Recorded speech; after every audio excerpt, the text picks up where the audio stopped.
The following program is dedicated to Owen, Hart, and Bray, Wyatt.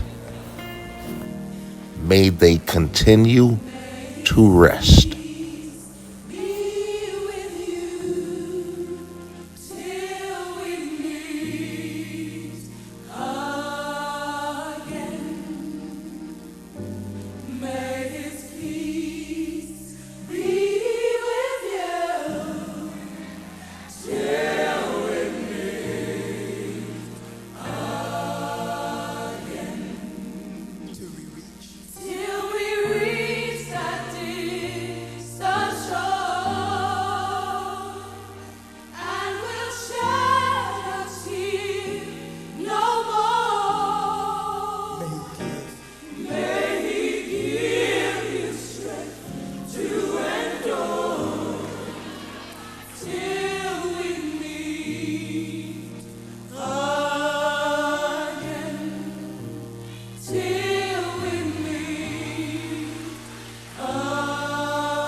Welcome to Rasslin with Racism, where we wrestle with racism every single day of our lives.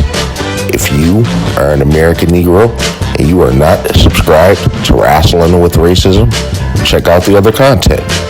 And if it hits you to the core, subscribe subscribe and share with every single American Negro that you know, whether they are wrestling fans or not.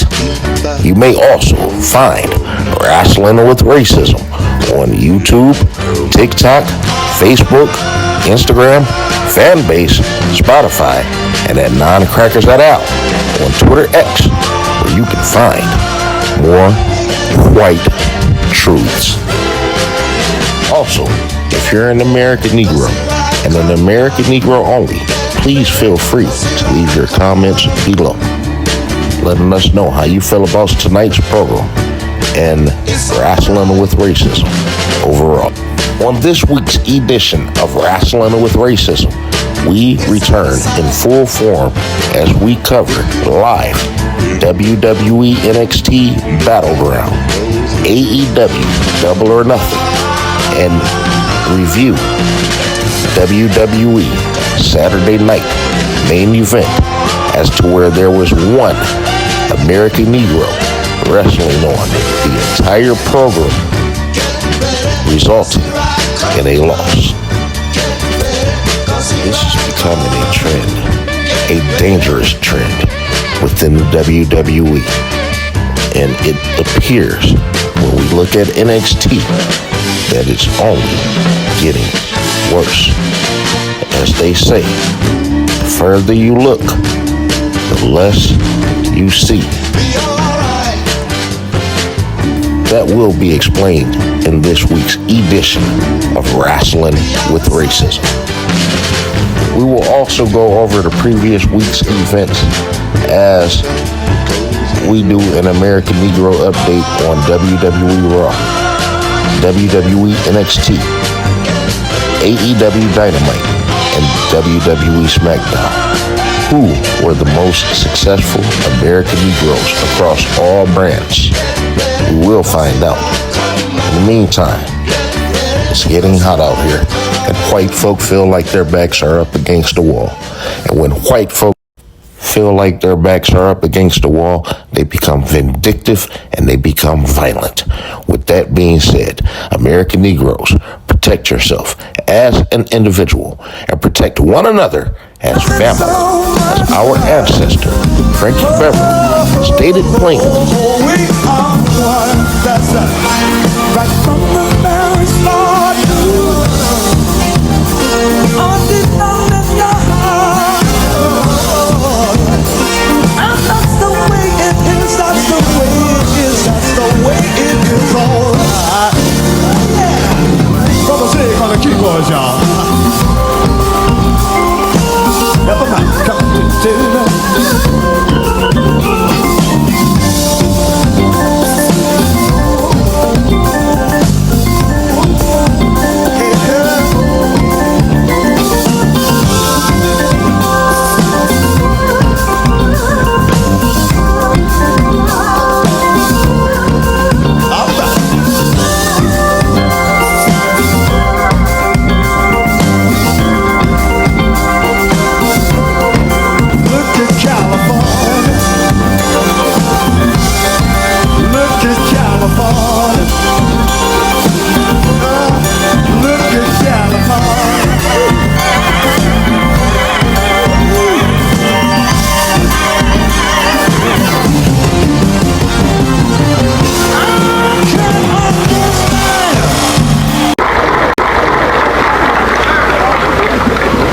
ladies and gentlemen, you know, talking is cheap. But we can't all condemn the white man. There's something we got to do. The white man is doomed, but we got to help him on his way.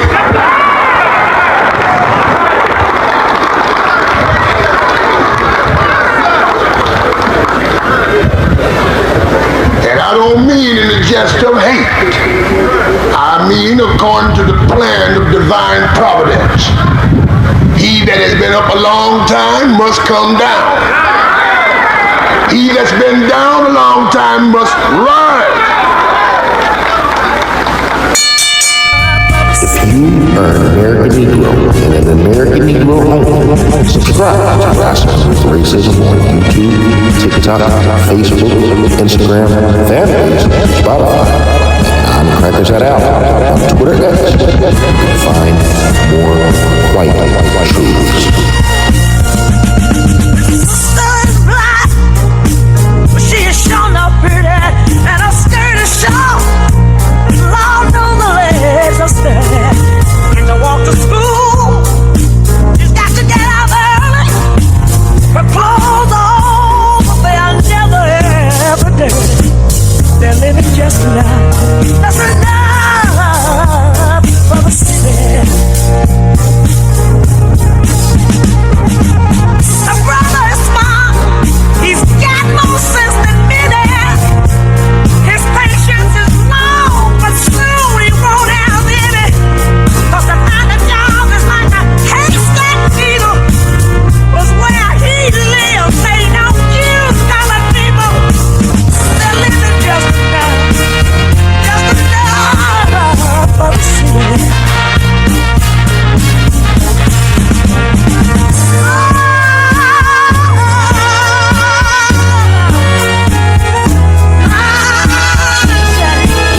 And now, our featured presentation.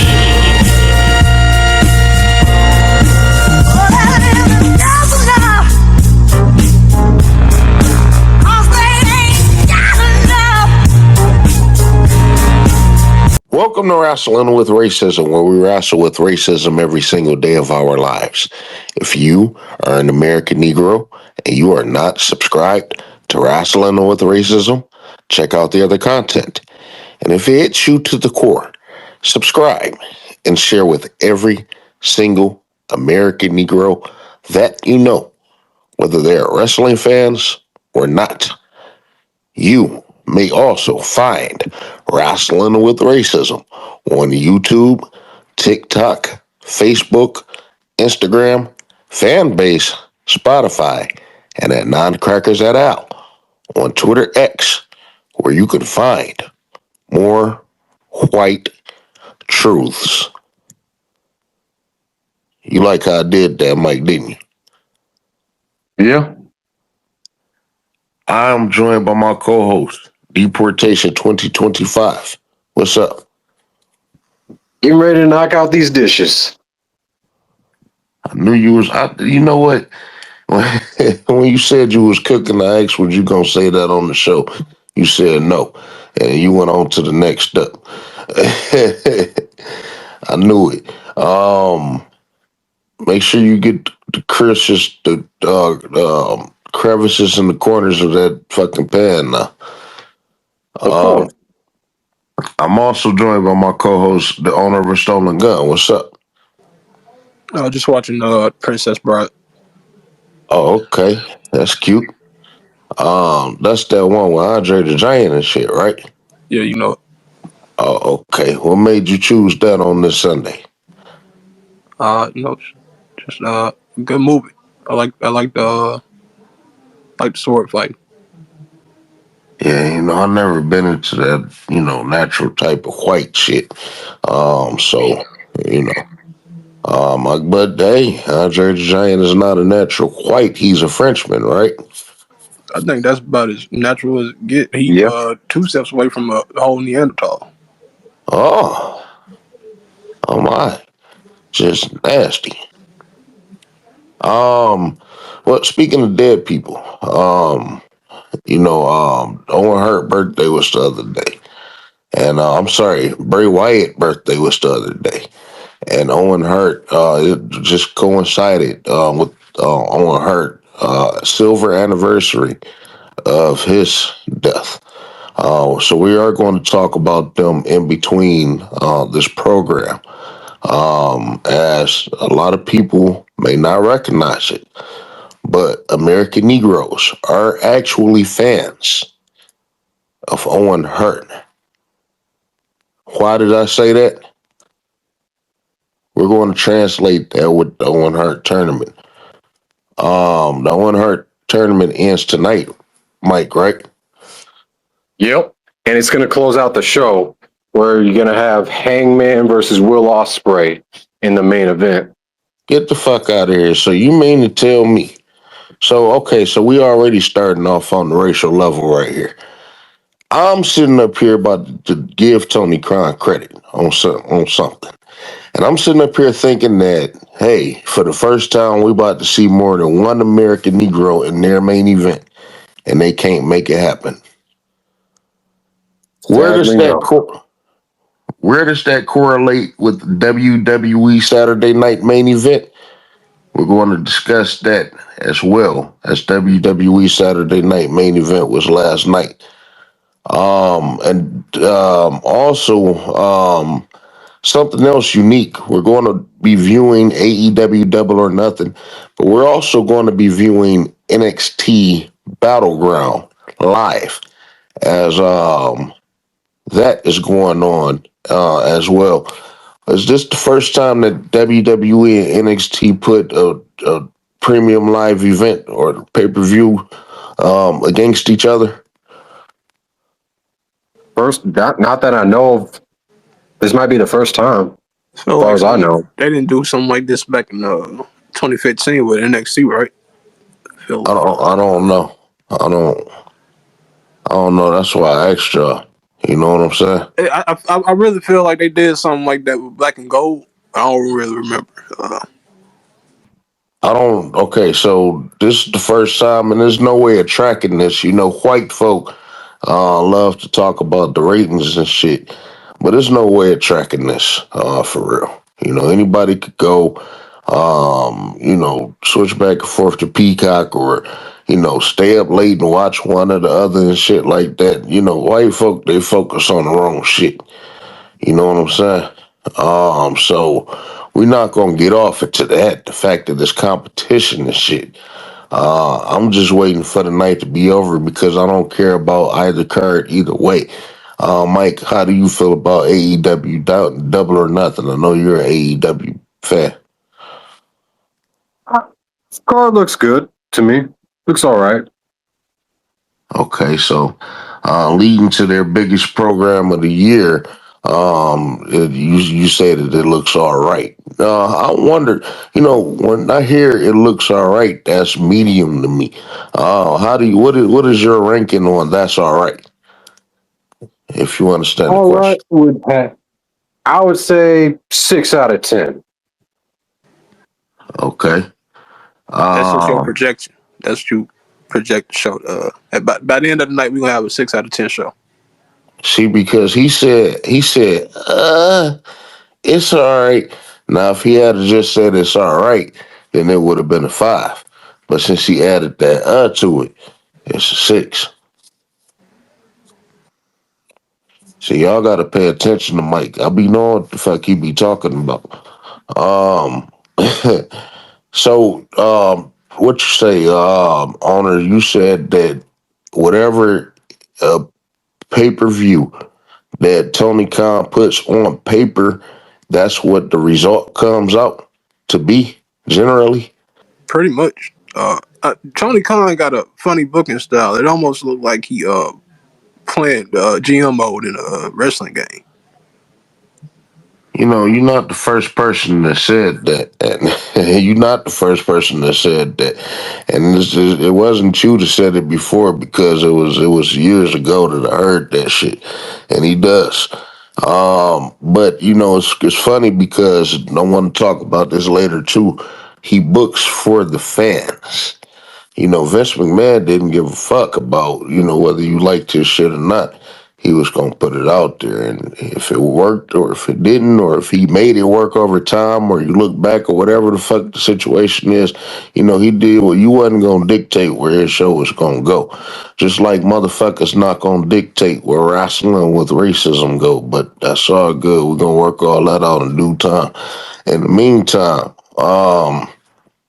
also, I do want to say, by the way, I put out my final throwback. I wasn't going to put that Pecker Tom Ron shit out, but when you provoked, you provoked. And I appreciate everyone for tuning into that program. Make sure you be aware of people like Pecker Tom Ron. That motherfucker got a serious mental illness. He need to be put down. But y'all can go check that out to listen to that foolishness. We're going to discuss that in detail later on. We're going to have a mental illness episode planning on within a month or two. But I advise everyone to go check that out. Also, I have another video of a video that I took from someone else because you don't, if you're going to be unappreciative, then I'm going to take your shit. And I did. And so y'all can go check that out. And don't let me catch you around my house either. Come on, sit down and eat some cake, man. Fuck y'all looking at? Oh, just mind your own goddamn business. Ain't somebody come in here and clean this shit up, please? God damn, Frost, this tastes good. Anime, come on. This cake real good. Anime, just take the cake, please. I forgot the title, but it's within the last two, videos before this. So y'all go check that out. I've been doing a lot of shit, the last couple of weeks. Been kind of like on vacation and shit. And so I've been doing a lot of stuff and appearing on a lot of other people's programs and stuff like that. Just spreading knowledge. I haven't really learned too much. But we're going to talk about that type of stuff later. I'm just kind of setting the scene for what's going down tonight. Let's start with the week's events because what time is it? We got about 3 minutes before the show starts. And Mike, you already got AEW set up, right? Trying to get it set up, but the damn thing keeps popping up, keep getting fucking pop-ups. Wait and hold off for that. Before we get started, owner, can I get an American Negro update on Monday Night Raw?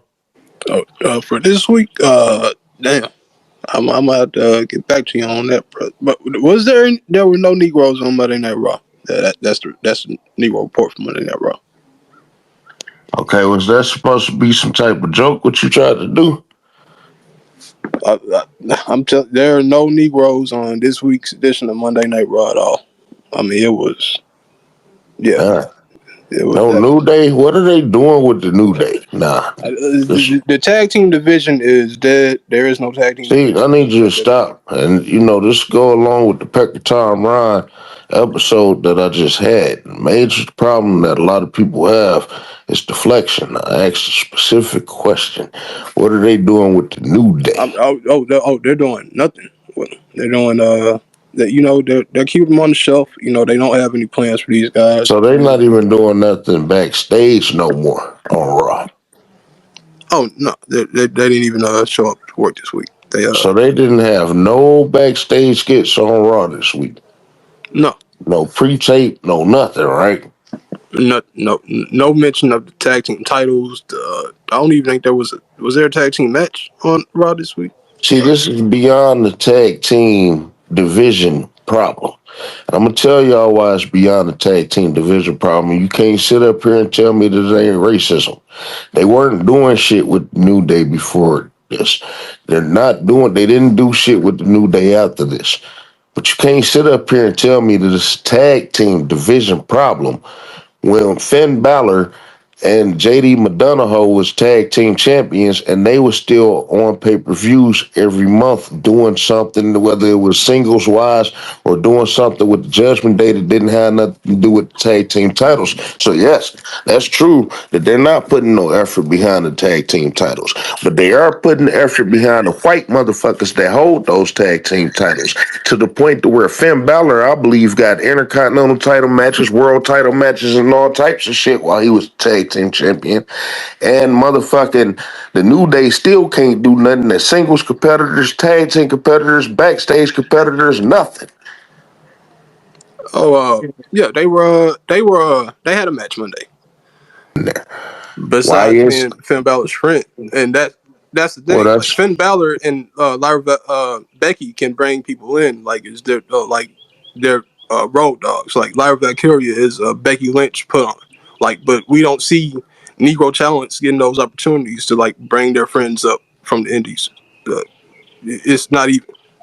American Negroes don't have no protection. As a matter of fact, a lot of Negroes feel as if, once you see another Negro, they on pins and needles because they feel like they're in competition with each other. knowing that there's limited spots for Negroes. You know what I'm saying? Um, so that's an unfortunate situation for Negroes. I was on another space talking to white folk about the unions. I talked about the fact that the professional wrestling should be unionized, but underlining, you know, white folk got protection in professional wrestling. If JD McDonough fuck up, hey, Finn Balor, got enough pull to keep him on for another year or two. You know what I'm saying? I mean, American JD Negroes. McDonough had similar, accusations of, having inappropriate contact with minors. The same shit that they, ousted Patrick Clark for. JD McDonough, they just swept it under the rug. Wake that shit up. We talk about the hypocrisy of the whites. And, throughout Black History Month, our theme was White Accountability Month. That's, one thing that white folks still have yet to take, to do is take accountability for anything, any one thing. But wrestling with racism, make sure that all white folk take accountability just as much as American Negroes are forced to take accountability for the things that they say that we do. JD McDonough was accused of doing stuff with minors. On top of that, do you project JD McDonough to have a long-lasting career like Pat Patterson, white ass? He'll probably last as long as Finn. I mean, that's really the only thing I see. His only connection to WWE at this point. I mean, besides that, why keep him around? He don't draw shit. For the record, Finn Balor is a homosexual, right? We could say Didn't allegedly. he come out with a bunch of I don't know what to call them in 2025. What do you call gays in 2025? Do you call them gay? Same sex. Alphabet. No, I think they're offended by alphabet. I'm trying to be less offensive, Mike. Same Trying sex to broaden loving my audience. individuals. They're the same sex loving individuals. SSLIs. Same sex. Okay, so didn't he come out with a bunch of same sex individuals for a WrestleMania entrance one day? Just sweeten that motherfucker all up.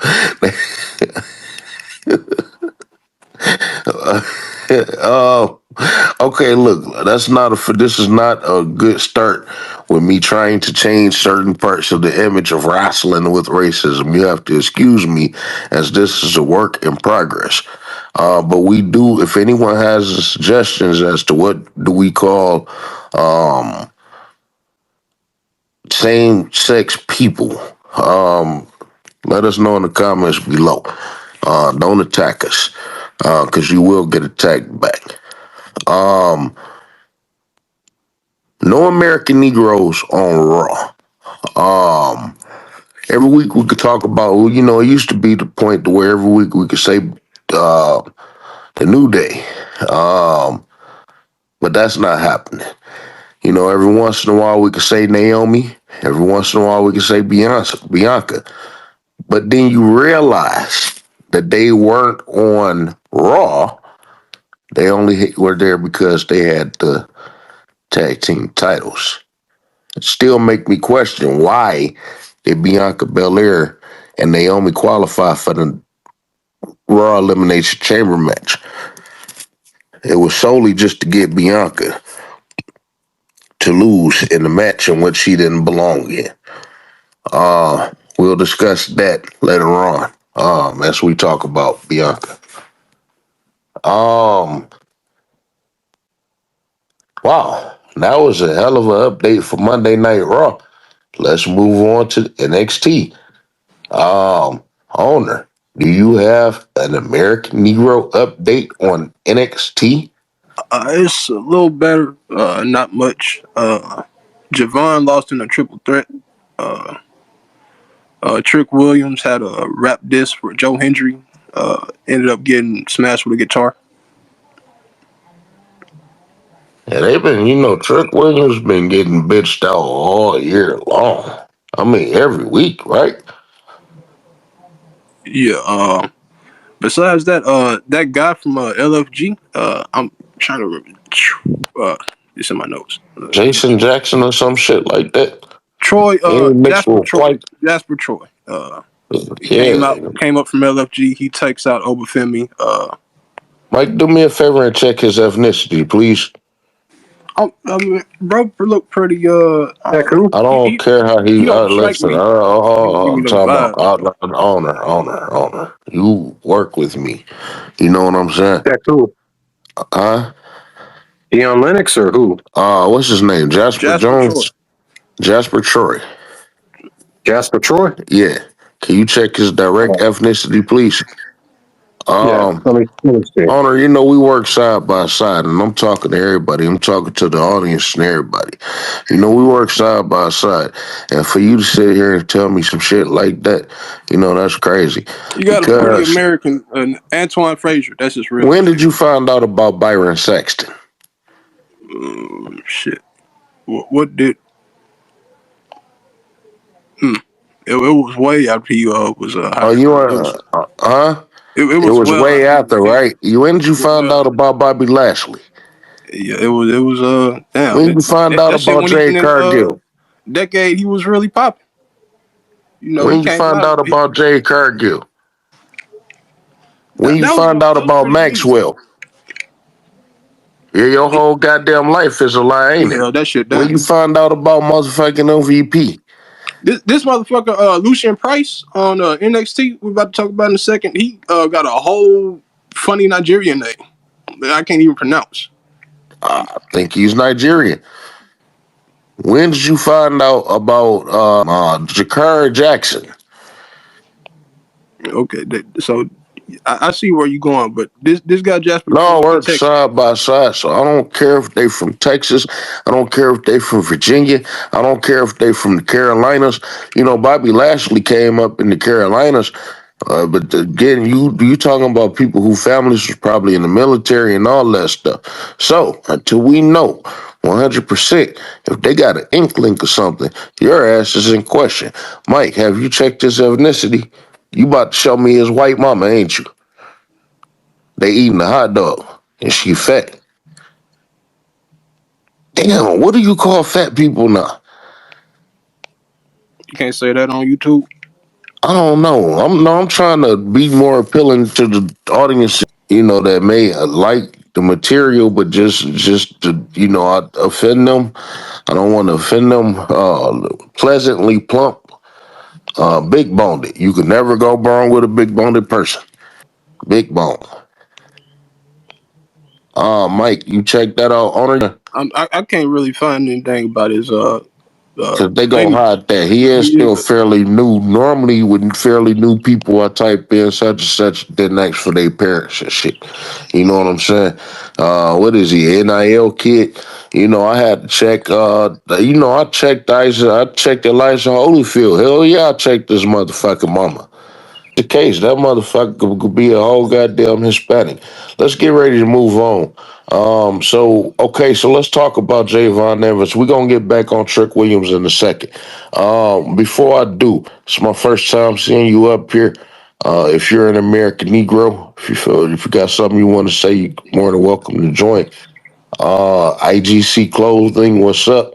If you got something you want to say, you're more than welcome to join.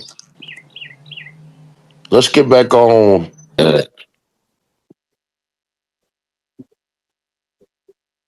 I heard about y'all, especially Barry, because y'all was talking about WrestleMania 41, Yeah, oh yeah. and yeah, and I already noticed some things about so-called black wrestlers being on the first matches. Hey, what does everybody think about WrestleMania getting taken out of New Orleans this year? I don't really care about that. I did say earlier that a lot of wrestling fans is worried about the wrong shit. It's funny what people go into an uproar about. WrestleMania got taken away from New Orleans. Um, Bailey got taken off the card. You know, Karrion Kross didn't wrestle at WrestleMania because his hometown is in Las Vegas. He didn't wrestle at WrestleMania. Let me guess, he's going to win the Royal Rumble next year, and they pulled this. They pulled this strictly for him. My bad, I keep getting these damn phone calls. They pulled this strictly for him. It's amazing what these people are going to an uproar about. If Randy Orton didn't wrestle at WrestleMania, they was gonna riot. If Sheamus don't wrestle at WrestleMania, it's a fucking problem. But anytime an American Negro say anything about an American Negro, hey, why didn't the Street Profits wrestle at Backlash? You nigger, why is it always about race? Why didn't they wrestle at WrestleMania? You nigger, it's always about race. Why didn't they wrestle at Elimination Chamber? You nigger, it's not always about race.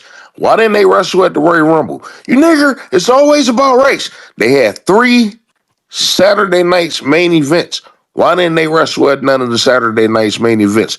You nigger, why is it always about race? It's amazing what these people get into an uproar about. But if I just ask why these people once a month aren't on these PLEs, I'm the worst racist that white folk have ever seen in their life. So, like I said, we need to redirect our energy at what we're focused on, as far as whether it's come down to these ratings talks, as far as whether it come down to whether these white folk or Mexicans or Samoans and all these other motherfuckers don't get on PLEs or win certain championships and all this other different shit.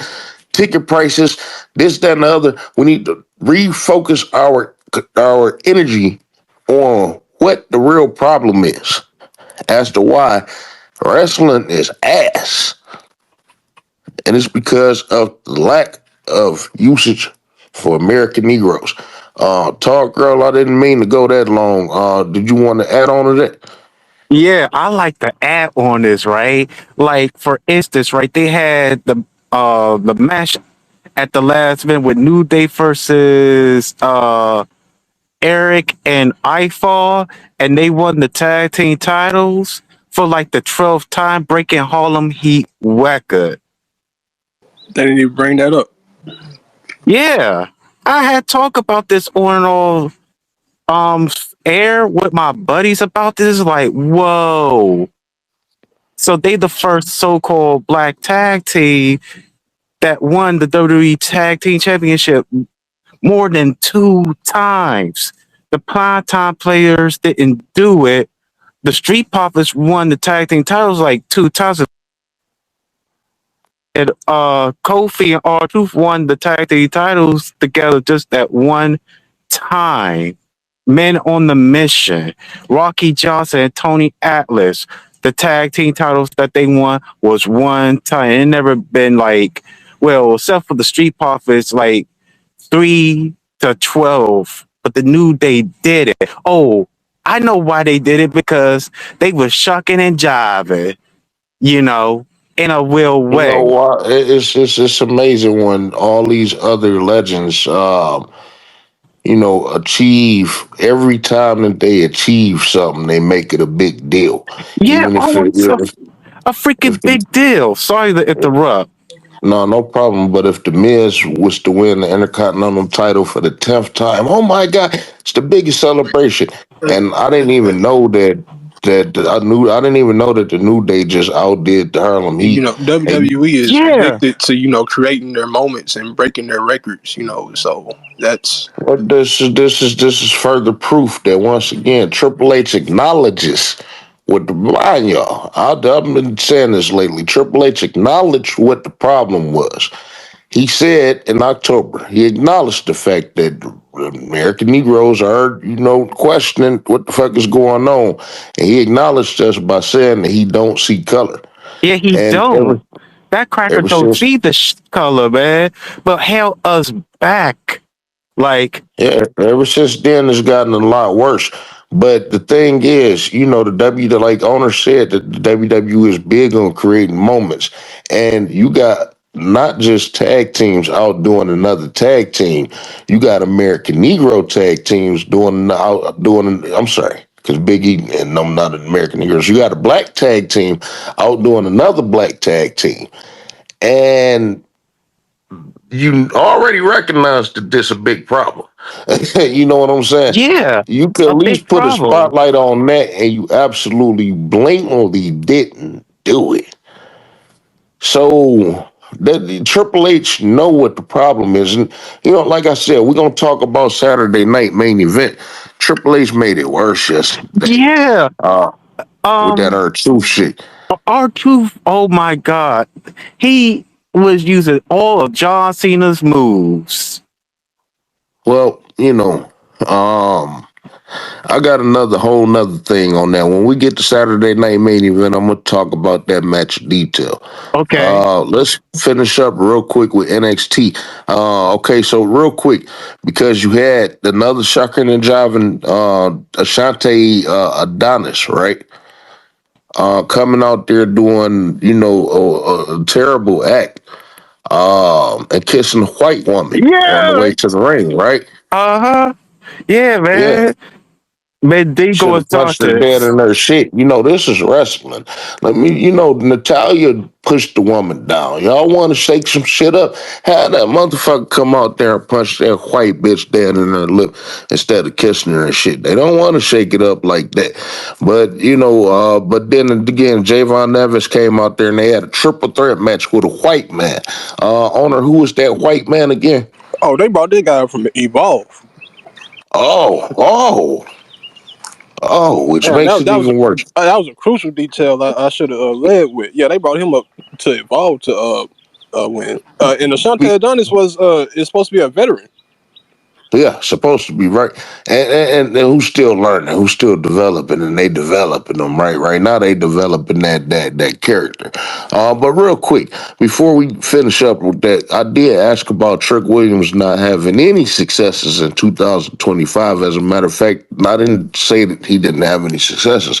I think my proper term was they bitched him out all throughout 2025, right? They From day one, they've been right? kicking him in the ass. From January 1, right? That's what I meant to say, literally. He lost his title on January 1st. Now, Javon Evans, what type of successes has Javon Evans had in 2025? Now, let's not speak all at one time now. I mean, he's not looking that much better. Okay, so you can't name one success? Just give me one, please. I can say I can't see where he's moved up the card. I mean, he's still in the same spot he was. The NXT champion just gave him props. He said that you may not have beat me, but you could be a good North American champion. And then the next week you lost to this random ass white man, right? He's not making any progress. None at all. He's making progress on his own accord inside that ring, though. I mean, That yeah, is he's showing. still That's like as shining far through. That's shining through. I will say that. He's starting to own his craft. I will say that. You can tell he's been comfortable since he got there, it seems. But he is outperforming on top of that. But we're noticing a trend with these less successful people that have success. We talk about victories with no victory. yeah. When I say he's in progress, and I mean as far as storyline, it feels like he's still just climbing, and he really hasn't really gone up a run. Right. Before we finish with Trick Williams, was there any other Negroes? For NXT, no. Okay, so let's go to Trick Williams right quick. How did you feel about the nigger rap? What do they call that? That jungle music?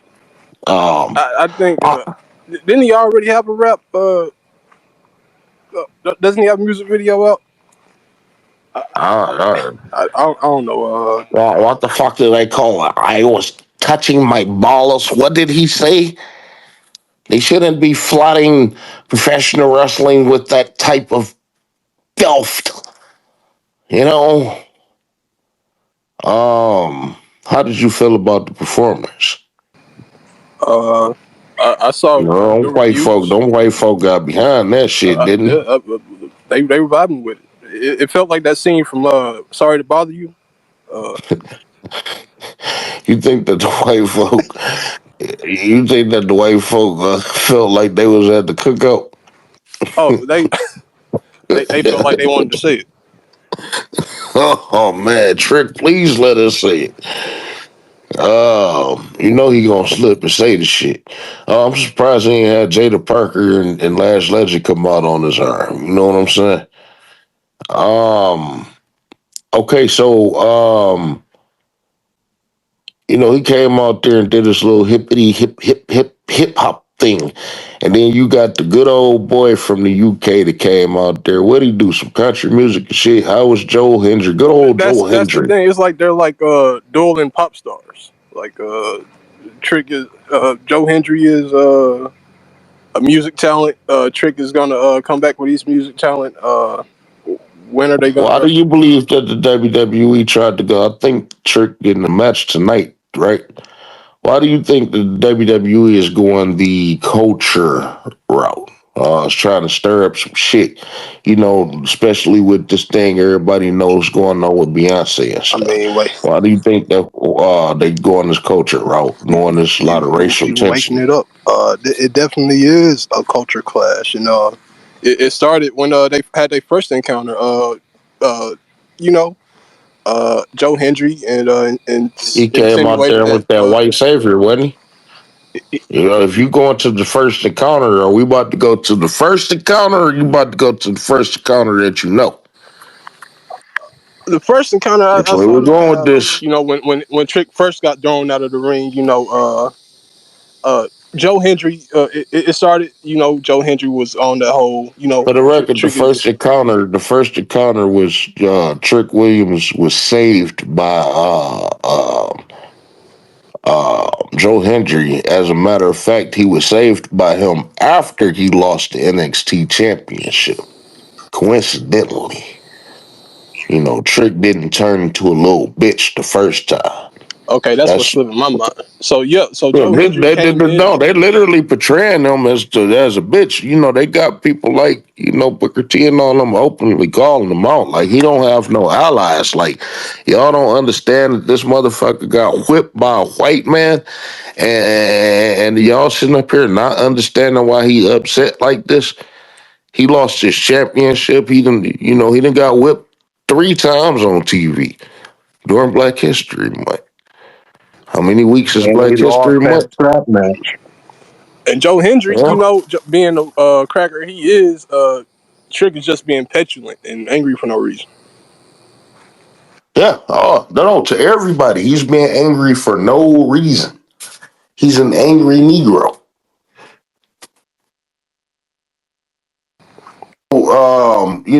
And the white man stood tall. Do y'all believe that Trick Williams is going to win the TNT championship? Nope. That'll be a swerve. I mean, nobody's expecting that. I mean, uh, I'm not against it. Uh, I want Trick. If he I did, want I Trick to wouldn't have the hate it. championship. I think Trick should It's a have the shame that I TNT. got to say this. It's a shame that I got to say this, but I'm not against it at the same time. It is a major step down. It's funny because white folk funny as hell.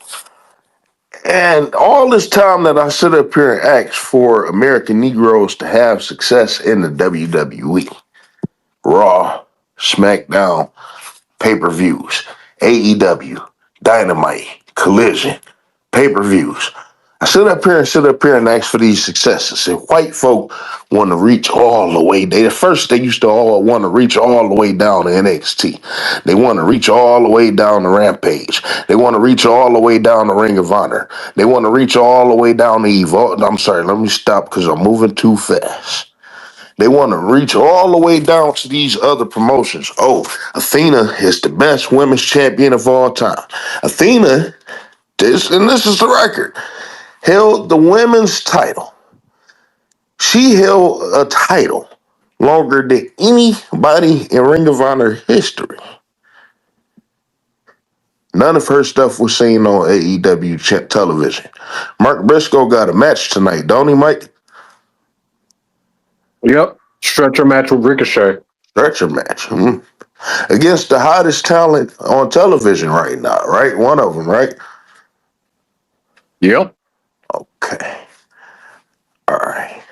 He's not contracted with AEW. A lot of people don't know. A lot of people don't realize Athena is actually contracted with AEW. She didn't, when she signed, she didn't sign with Ring of Honor. She signed with AEW. You know what I'm saying? Since Tony Storm and the other little white bitch that she faced, nobody has had the most talked about match with women in AEW. Besides Athena. Yet she's still not on AEW television. So just wanted to note that real quick. Y'all telling me that now I had to reach all the way down to NXT for some success. Now you telling me that I gotta go even lower and reach all the way down to TNA for some success. If Trick Williams was to win that championship. White folk, kiss my ass. And another thing, y'all want Trick Williams to win this TNA championship just so you can elevate Joe Hendry much further than you gonna elevate Trick Williams. Y'all keep your funky ass title. And at the same time, white folk can kiss my ass. What is the fuck is Mike? Can I get an American Negro update on AEW Dynamite? We had 3 foundational Black Americans appear on AEW. Swerve Strickland, Powerhouse Hobbs, and Stokely Hathaway with FTR in a promo. Shelton wasn't with the Hurt Business?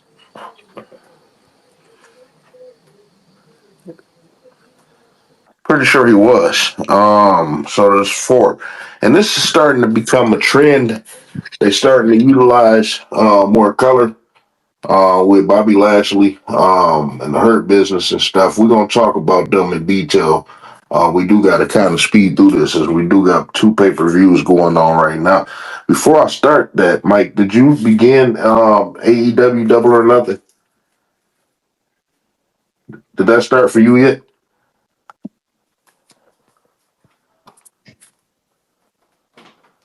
Oh, Mike. Owner, are you watching NXT right now?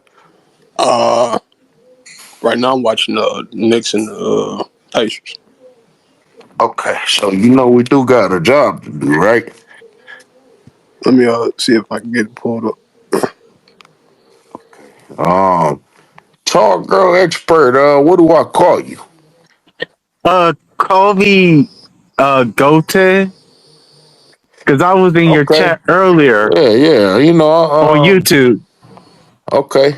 Well, I appreciate you. I know you've been interacting with Rasslin with racism for quite a few months, so we do appreciate you, your Yes, support. it's a pleasure. Yes, I have support absolutely. And you told me to leave that Pekka Tom's father alone, right? Because I did call yesterday when I was at the library, and the guy, it was one of his coworkers, and he said he wasn't there, and I told him I'd call what was it? I'll call again. And I did say it on the chat, and he said leave him alone. And I will do that for Well, your I suggestion. appreciate that. The thing is this. The thing is really against Picker Tom. I honestly feel bad against his family, because the family didn't do anything to me. And what brother Sharif is not. Oh my God! If y'all could look into this brother, you wouldn't believe that Pecker Tom Ron is the person that Pecker Tom Ron is. That's the amazing part. How in the fuck did you turn out like that? I believe that Sharif probably had to wash his hands with him at a certain point. You know what I'm saying? And I wouldn't want to interrupt that man's business on some real shit. Right. over some internet shit. So that wasn't the goal. But at the same time, a point did have to be made. So I do appreciate that, but that's not Mm-hmm. necessary. That's not necessary at all because he's an honest man that don't have anything to do with this.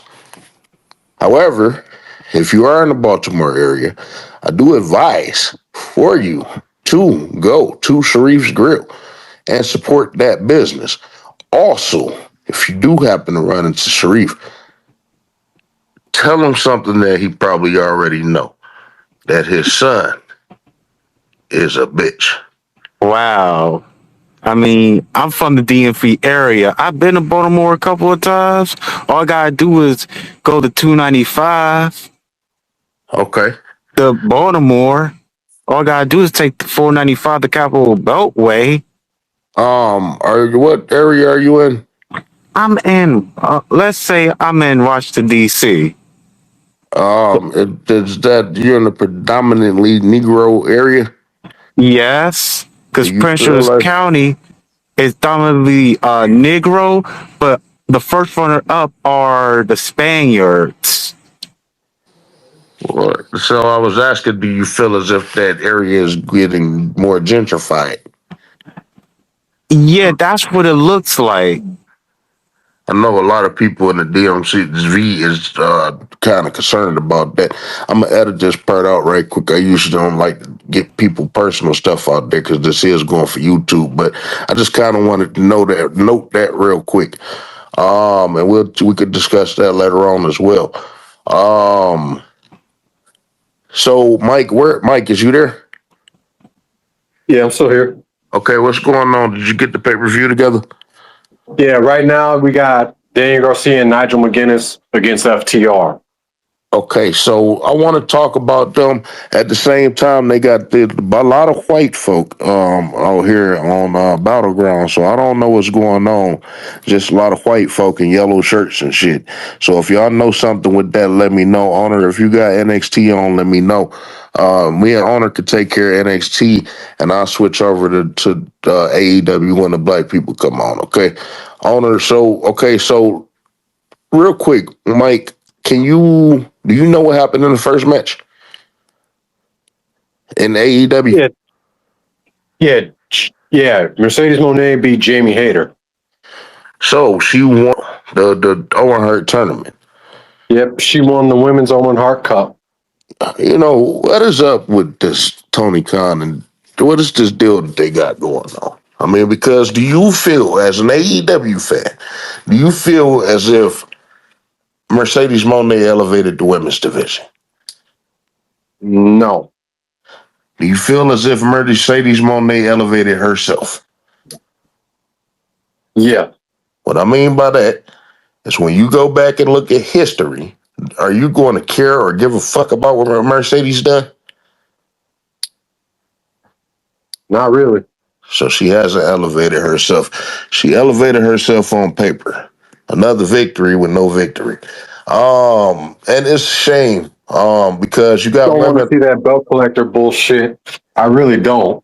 Because honestly, I would have rather seen Jamie Hayter win, and then you have her and Tony Storm, which they could actually pick up where they left off from 2 years ago. Because the last time they met was Double or Nothing 2 years ago, and you had that whole Outcast thing where they put Jamie Hayter on the shelf so she could get revenge on Tony Storm. Like there was a story literally right there they could have did. You know, that's the key. You miss out on all these stories, and it's a shame because you got a woman like Tony Storm who dominated who she branded herself and became the most talked about woman for a period. But she was still able to put other people over without hurting her. You know what I'm saying? Yep. She was still able to do that. And Mercedes can't do that for a second. You know, tonight was supposed to be Athena night. Tonight was supposed to be the night. If you care about the women's division, and I'm talking about Mercedes Moné, and you got this power. You know what I'm saying? If you say, hey, you know what type of work that Athena putting in. How about we just let her shine this time? You know what I'm saying? Build me up all the way till we get down, and then let me go ahead on and let her put her over. You're not trying to do none of this shit, but you constantly showing me videos of you practicing and working out in the wrestling ring, a rinky-dink area. You know, I seen a picture of her with Private Party the other day. This is an old picture though, but I'm just saying I seen it the other day, and they was out there. Well, where's Private Party at? You know, you out there busting your ass and working your ass off with these guys on random time periods and shit. Why you not advocating for them to be on this pay-per-view tonight? You know what I'm saying? So, you know, Mercedes Moné, that shows real selfishness because you with the name, you brought Sasha Banks' name. And one, in reality, don't nobody give a shit. Because if we do talk about ratings, she haven't brought a new audience. But again, you haven't done nothing, but you look stupid in every fucking promo and backstage skit that you do. Your character, your gimmick never caught on, heel or face, and you're not doing nothing to put these women over. Mike, what were her best matches since she came into AEW? To you, as an AEW fan, Her match with Athena. the most Her recent matches with Chris Statlander. The first match she had with Hikaru Shida. Oh, I thought those were the best matches. Also, Stephanie Vaquer at Forbidden Door. That was a good one too. Well, Mike, for you to just name those matches out so flawlessly, is her run as bad as people say it is? It's not the worst. I've seen much worse runs. Owner, come holler at me right quick, because you feel like Mercedes Moné is the worst wrestler in the world. What's up, man? We all got to have this discussion. Shit, she not as bad as Marina Shafir. But yeah, she What up the here. fuck is Marina Shafir? What is that bitch? What is that? I think she's Romanian. No, I mean, like, what is she? What does she do? What is her? She's supposed to be like a MMA fighter. I think something like that. Where does she come from, and how did she get that position? I think that's actually her background. She supposed to train MMA. I think she's married to Roderick Strong, which is she's married to Roderick Strong. Although she was in AEW before She married to Roderick Strong. Strong, but she fucking Dean Ambrose. She gotta be. You're married to a wrestling trainer, one of the wrestling trainers, and you can't wrestle. That's actually impressive. Yeah, I didn't think Roger Strong would be a thing in 2025. Now, I do want to say this real quick. You know, wrestling with racism been around for a while. Wrestling with racism been around the Twitter sphere for since at least 2020, I would say. And the entire time, Floyd Digger has always been around, and we have always interacted, but we have never talked. And I do want to say, Floyd, welcome to Wrestling with Racism. Yeah, no, this is pretty cool because we speak a lot, and we definitely have our views, and we definitely have similar views, and we definitely kind of see the same goals. We just kind of see them in different paths, but we definitely do see the same goals a lot. So I'm definitely appreciate being on this channel. Well, I appreciate you, and and it's a good thing that you're able to recognize that difference, and we're still able to come out with the common respect. A lot of times, and I do want to say this, I was going to save this for later. This is one of the reasons why I ripped the episode that I ripped and put it out the other day. You may not agree with how I go about this fight, but you do agree that we do have this problem, and you could develop your own way about going about the fight. I can't disrespect a person's method and how they go about the fight so long as we got the common goal. You know what I'm saying? And that's the one thing I can always respect you about. And, you know, I give you shit, you give me shit, but at the end of the day, it's all love. So I appreciate you. Yeah. Speaking of American Negroes and them doing their thing tonight on NXT Battleground and AEW Double or Nothing, how you guys feeling about Mercedes Moné being crowned the new Owen? I mean, I already saw it coming, but well, we literally talking about her right now. For the Not programming's sake, surprised, we but gave disappointed. for the programming's sake, we just gave our views. How do you feel about her? You know, and it's crazy because I said this tweet. I think the day after she debuted on AEW, I have no issue with Mercedes in AEW getting a bag. Everybody else is getting a bag. Why can't she get a bag? I'm just wondering when it's going to be AEW versus Mercedes Moné when people start to realize she's in it for herself and she's not really doing it to better the company or better herself or anybody around her. Well, I mean, it's good that you said that because that's the sentiment that we just shared, literally what the sentiment that we just shared. And I'm glad that you said, because you brought we appreciate her. We don't have an issue with her getting her back. At the end of the day, she got the bag, and that's not going to change. She contracted, that's locked in. So why, and we just acknowledged that we feel like she have some creative input. And if she wanted to put somebody like Athena over her, Chris Atlanta, or this, that, and other here and there, we feel like Tony Khan will let her go ahead and do that. So at this point, we got to look at her as being selfish. Because if she was to take her loss, it wouldn't hurt her back. You got it. Isn't she the highest paid woman in professional wrestling today? So are they reported. But yeah, I heard a ridiculous number too. I heard 10 million. Now let's talk about that right quick. Is that legit, Mike? They were saying Tony gave her like I take that with a across grain of salt. generational wealth, bro. Like they was on that some crazy. She must have took his virginity or something. Because I knew something didn't smell right in the chitlins with that. She must have played with it or something. I think she touched it, and he like, oh hell yeah! You know what Tony like? We keep talking about the promoters being sexually aggressive to the female challenge. Oh man, Tony gonna go so long without getting no pussy. He gonna explode on Jamie Hater or Sonny Kiss. You want to come back to AEW? Sonny Kiss, man. Sonny fucking Kiss. Man.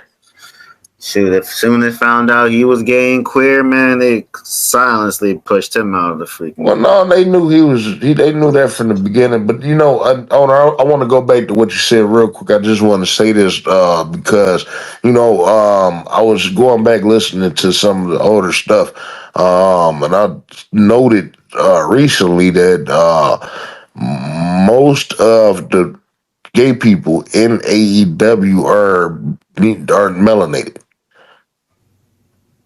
You know what I'm saying? Including that Nyla Rose. And that's what they was pushing heavily in the beginning. Anthony Bowens, who's mixed with white.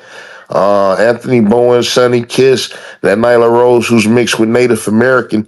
And there was another person. They was all black. So they was trying to push this inclusive. See, we're diverse. We got gay people. We got black people. Hey, we got a twofer. We got gay and black. And now, remember, this is what they was trying to build in the beginning. Hold on. This is what they was trying to build in the beginning. And now, none of those gay black people are nowhere to be found.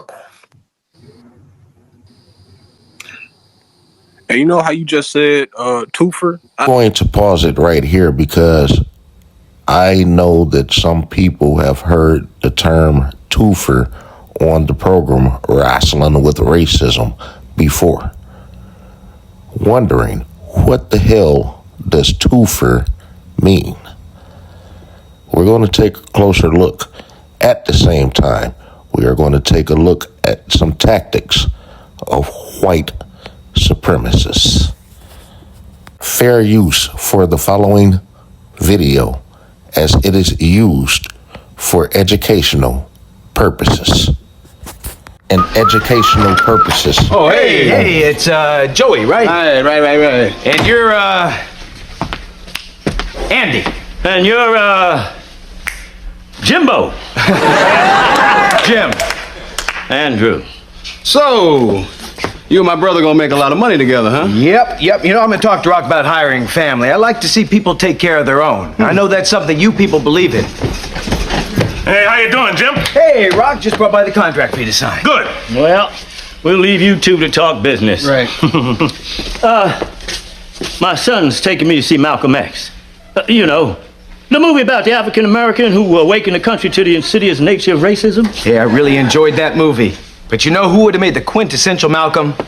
Who? Eddie Murphy. Okay. All right, Rock. Here's the contract. It's pretty simple stuff. Just your standard partnership agreement. You sign right there. Okay. Everything we agreed to is on this paper. Oh, yeah. Yep. Hey, I talked to this Iranian friend of mine. He's going to get us a great deal on some reconditioned trucks. Oh, hello. Oh, I'd like you to meet my wife, Eleanor, Jim Lawson. Hey, it's a pleasure. It's nice to meet you, too. You know, I'm really proud of what you and Rock are doing, and I want you to know I wish you both much success. Well, thank you. So you're a nurse, huh? Oh, yeah. That is such a noble profession. Well, only when we hear their call buttons. Hey, she's terrific. You must be very proud. Yeah, I sure am, and she's up for a big promotion, too. Head nurse. Well, she's a shoo-in for that. Oh, you really think so? Oh, black and a woman, a twofer. A twofer? Yeah. Hey, Rock, I want you to know I've always been a supporter of affirmative action. And people say we aren't making great strides in this country. All right, that's it, damn it. Let me tell you something. My wife's promotion has nothing to do with affirmative action. Well, good. My wife is smart. She had to work her butt off to graduate third in her nursing class, and she's still working hard. Hey, I'm not saying she's not smart, and I know she's a hard worker. You know something, Lawson? You're a damn racist. Whoa, Rock, take it easy. Look, if I said something wrong, I'm sorry. I'm not a racist. I'm on your side. And you're the worst kind of racist because you don't even know you are one. You're being awfully sensitive about this. Damn right I'm sensitive. I have to deal with you people all my life. You think just because you give some work to some Latinos or buy trucks from an Iranian or go into business with a black man that you're okay? Well, you're not okay with me, Lawson. You know what? I don't want to be your mill. Find yourself another $1 million brother. Why is that the first thing that you people always go to? Racism. But you know something, Rock? I don't want you to be my partner. You're a racist. You see, these eyes are colorblind. I only want to be in business with people like me. Well, then move to South Africa and you can take your pick. You should be ashamed of yourself. Do you have a picture of Martin Luther King on your wall?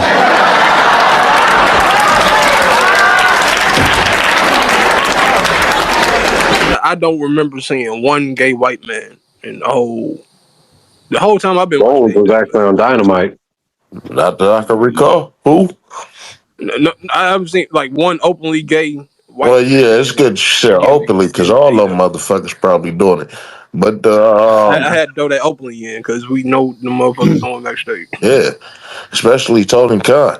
And this is how most of them got jobs and shit. Like I said, it's funny because people like Tony Khan, and I don't want people to think I'm joking when I say this shit.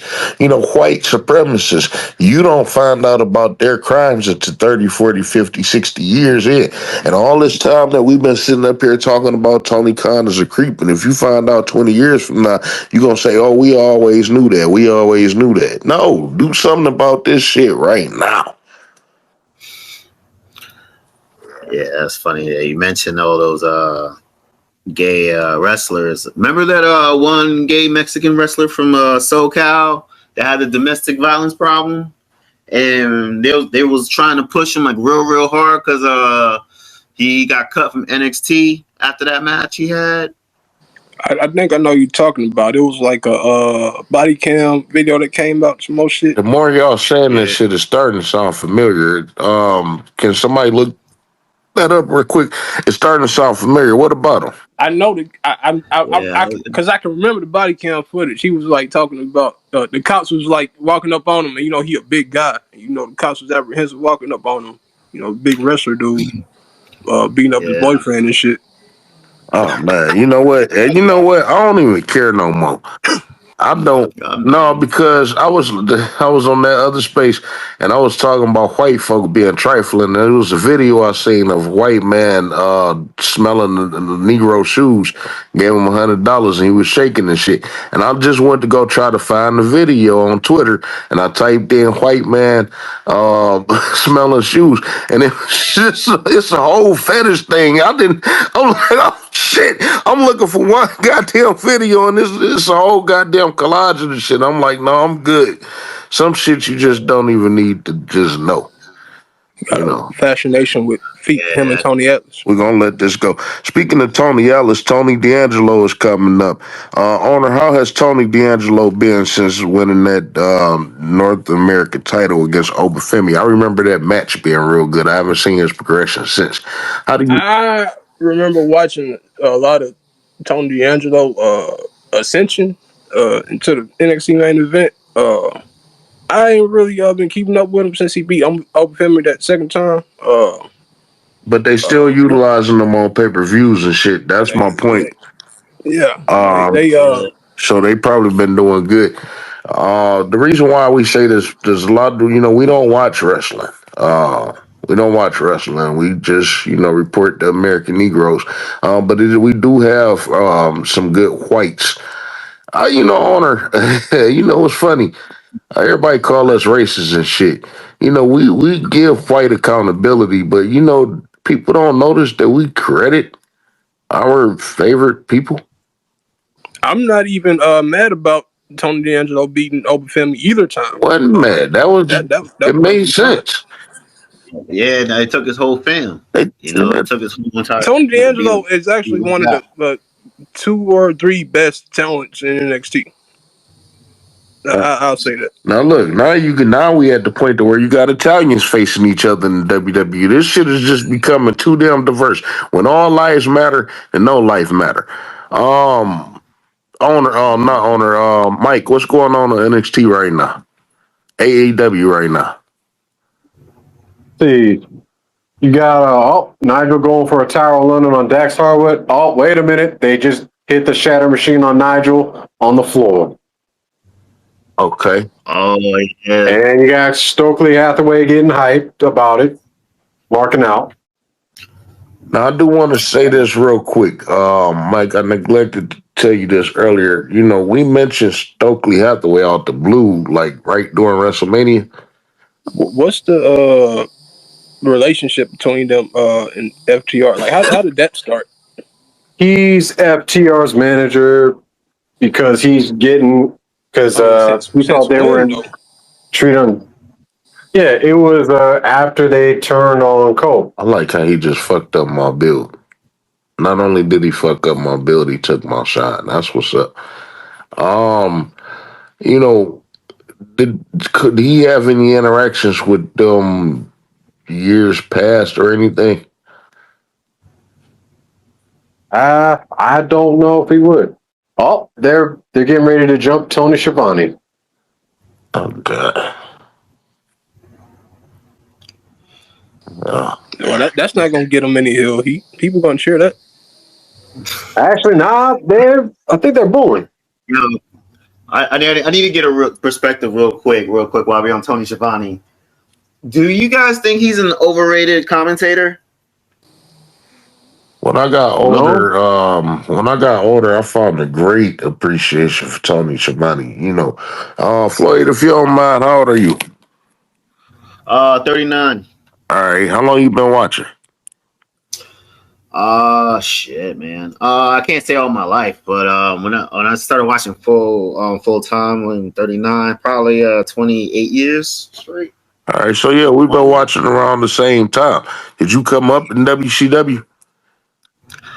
Not necessarily. I came up more in WWF. I mean, Tony Schiavone calling Sting is almost as special as JR calling Stone Cold. Well, that's what I'm saying, but it's the reason why I'm asking Floyd this, because we did come up at the same time. You know, we was trained that if you know what I'm talking about, we was low key trained to hate Tony Schiavone. You know what I'm saying? Yeah, but I didn't gain a respect because we didn't look at, we didn't look at JR and King and as the best announcers then, because we didn't think about who was the best announcers and shit then. You know what I'm saying? We didn't think about that shit. We didn't try to compare it on to Bobby Heenan and Gorilla Monsoon.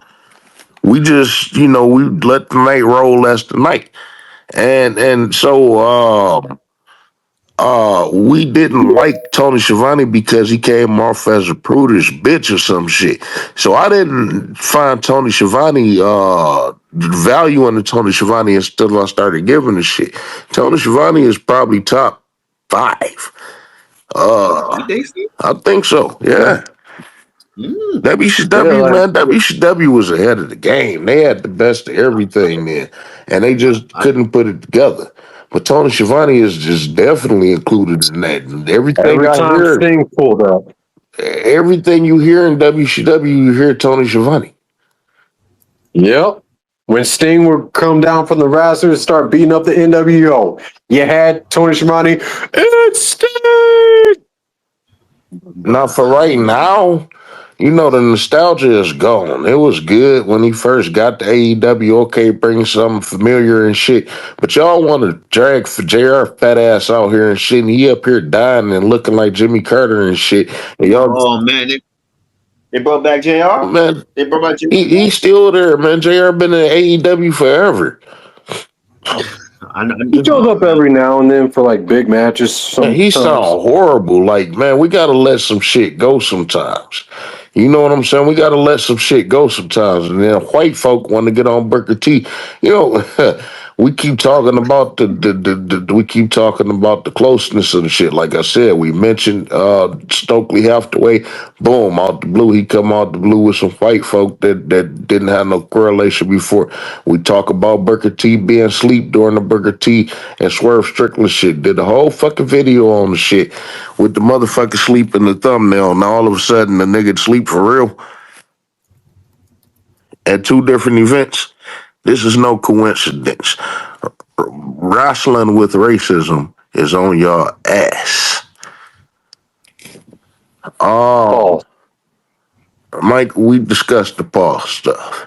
You know what I'm saying? What if it's a bitch I'm talking about in the WWE? What if I'm on Janelle Grant ass? That's acceptable. That bitch don't look like shit either. What's up with these Bobby Joe fucking looking bitches that these bitches... When you look at these bitches that be accusing these motherfuckers, you be like, no, you be going for that. Yeah. Like the bitches who accused Bill Cosby. Man, that shit crazy. It's funny, too, because I keep saying this shit, that everything that Vince and McMahon did shitting on these bitches and fucking with 3 or 4 people, Linda McMahon got it first. That's a real bottom bitch. Shit, man. Speaking of, That's the type you hear of her. bitch. She'll go get the bitch for you. Right. For real. It's the reason why they not getting divorced at all. It's the reason why Sean Combs sitting in jail, and it's the reason why Vince McMahon is not. And, it's funny, Floyd. I talk to all these people. I want you to start questioning these people. White folk sit up here and call Vince McMahon racist all day. He said nigger on TV, and he did this to black people, and he didn't do that with black people, and this, that, and the other. Ask them, will they call Vince McMahon a white supremacist?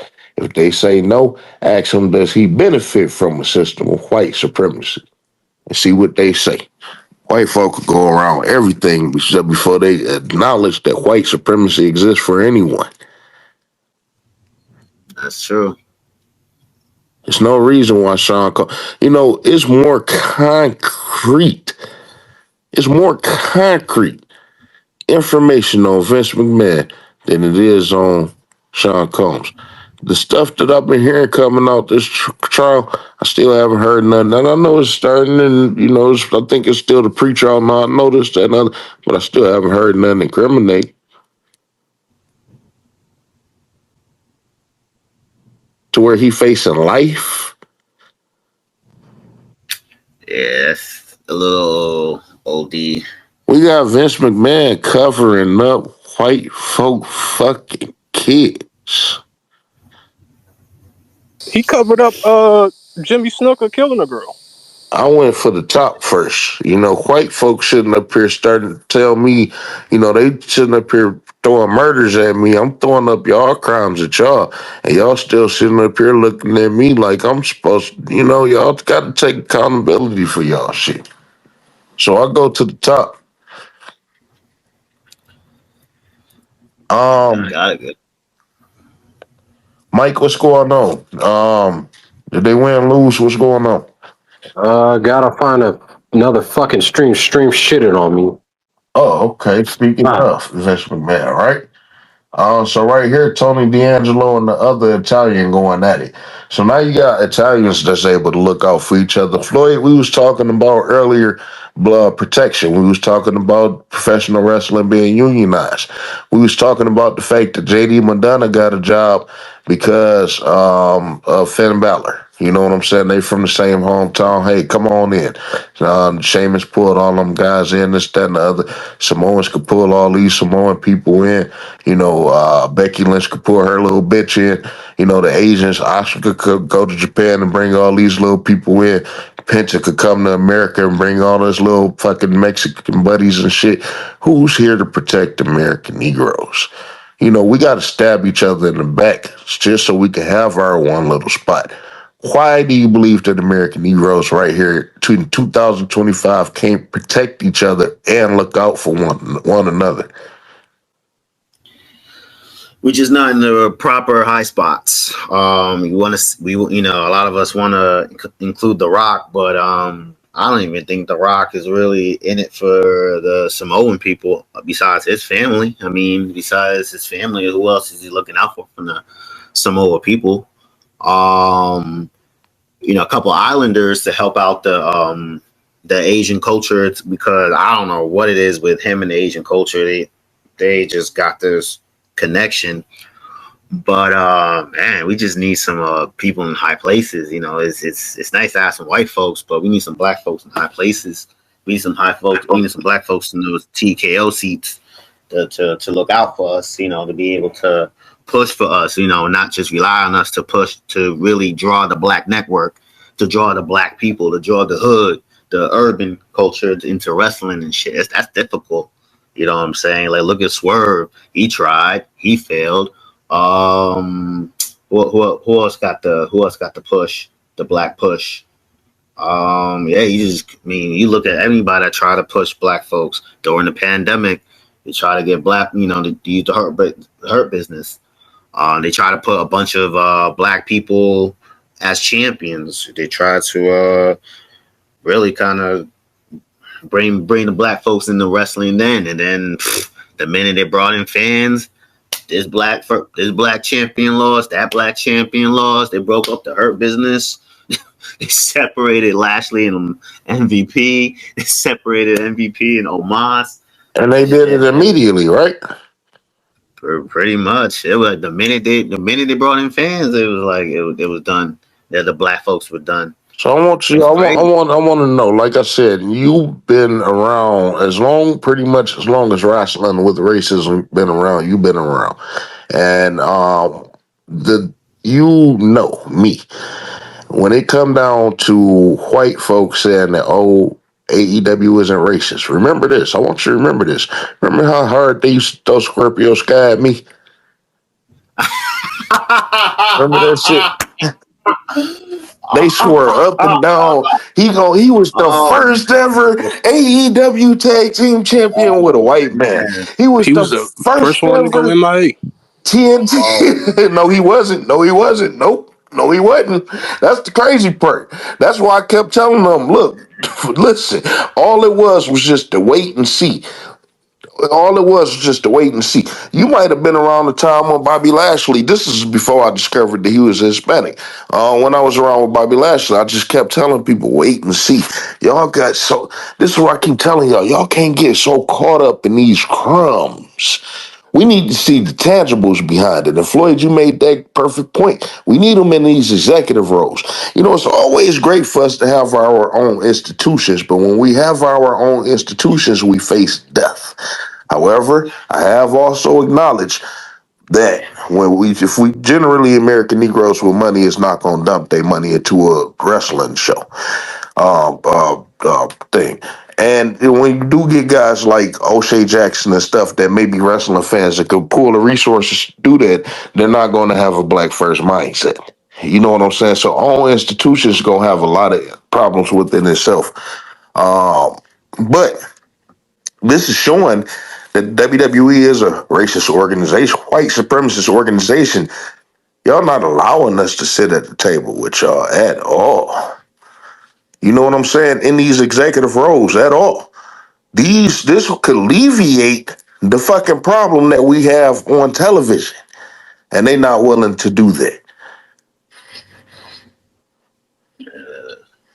They're not willing to do that. So that's why we wrestle with racism. But yeah, they was throwing people like Scorpio Sky in my face hard during that time. And you know it. To the point to where we got the reports that we got this week. You know what I'm saying? Private Party. You was there when they was throwing Private Party at me. Every month they would have a match. See, Private Party was on the show. Oh man, those tag championships. Oh man. So I don't want nobody to get caught up in what you see right now with Swerve and all this stuff. Because at the end of the day, this is the third time I'm asked this question. Owner, I asked you about the successes of New Day. Despite the fact that they got the tag team titles, you can't name any tangible successes that they have had. It was two other people that I asked about. Javon and Trick. Javon Nevers, you can't name no tangible successes. Trick Williams, you can't name no tangible successes. Mike, let's move on to Swerve Strickland. Is there any tangible success for Swerve Strickland in 2025? We're heading into June, by the way. No. None. Nope. They could have had it at Dynasty, but they blew it. They could have. He got a world title match for no reason. We noted that Dean Ambrose had a much longer, at this point, title reign than Swerve Strickland, right? Yep. And Dean Ambrose title reign has been shit, right? Yep. And the fans and the masses call that out, right? Pretty much. We state that AEW and the WWE is willing to kill their business before they give American Negroes tangible success. I do see tangibles behind. I'm starting to see these tangibles. I'm starting to see these tangibles behind Powerhouse Hobbs because he's on a lower scale than Swerve Strickland. Do y'all believe that that's the case? They got more room to grow with him, and they reached their max with Swerve. There's room to grow with Hobbs. Like, I think they can go further with Hobbs, actually. With Hobbs, he has a chance. He seriously has a chance. I don't believe that he got a chance in AEW. I'm going to tell you why. And it's funny because you're right, owner. He can go further than Swerve if he... Well, it's kind of hard to say that right now. I was going to say if he went to the WWE. But Triple H got a serious racial problem. But AEW is not built off of big men at all. You know what I'm saying? And I can say that white folk are going to say that the DEI, I'm talking about the big guys that's in AEW, Brian Keith, Brian Cage, Wardlow, Lance Archer, and all that shit. They in the back congregating saying that, because he's black, that's why they using him as the big man representation. But it's a shame that AEW is not a big man company, because those big guys that I named, not only are they big, but they good. You know, if utilized correctly, they could be really good. And it's a shame that they not being utilized at all. But you got to know that they feel that type of way. I'm not owner Floyd. First of all, welcome to Wrestling with Racism. I'm going to ask certain key questions, and you on point. You have been on point, so I appreciate that. I'm gonna ask you just key certain questions real quick. How you, like I say, you from the beginning. I just started off asking how many American Negroes wrestled on this program. This, that, and the other, right? And white folk go into an uproar. But how do you feel? Let's not even talk about the fans no more. If the roster was to grow, they bring Trick Williams up, they bring Wesley up, they bring Lash Legend up, they bring Obafemi up, they bring Malik Blade up. When you really start naming through this stuff, you realize there's not many Negroes in NXT, right? But you bring them up in the locker room, Yes. and you still got the Street Profits and B-Fab and Bianca Belair and Naomi and Jade and the New Day and all these dark-skinned melanated black people. And then you got to utilize these people. How do you believe that the locker room is going to take that? You think they going to feel like this forced DEI bullshit? Yeah, they're definitely gonna suffer a lot if they all get called up. But I don't think they're gonna get called up so soon, because they fit the demographic in the CW. The CW, man, that's like the home of the black folks ever since they transformed from UPN. Well, they are trying to revitalize it. It's the home of the black folks when they need to get the upstart, which is what you kind of alluded to in 2021. The WWE needed to rebound from that COVID shit, not having no audience. But here's another thing, too, though. It's like you said, they may not bring them up because of that, but at the same time, I think that Triple H should be more willing to appease the locker room and just not push these Negroes at all. I don't know, man, but I could see him wanting to push Obafemi. Obafemi is just a specimen. So you see why I delineate, right?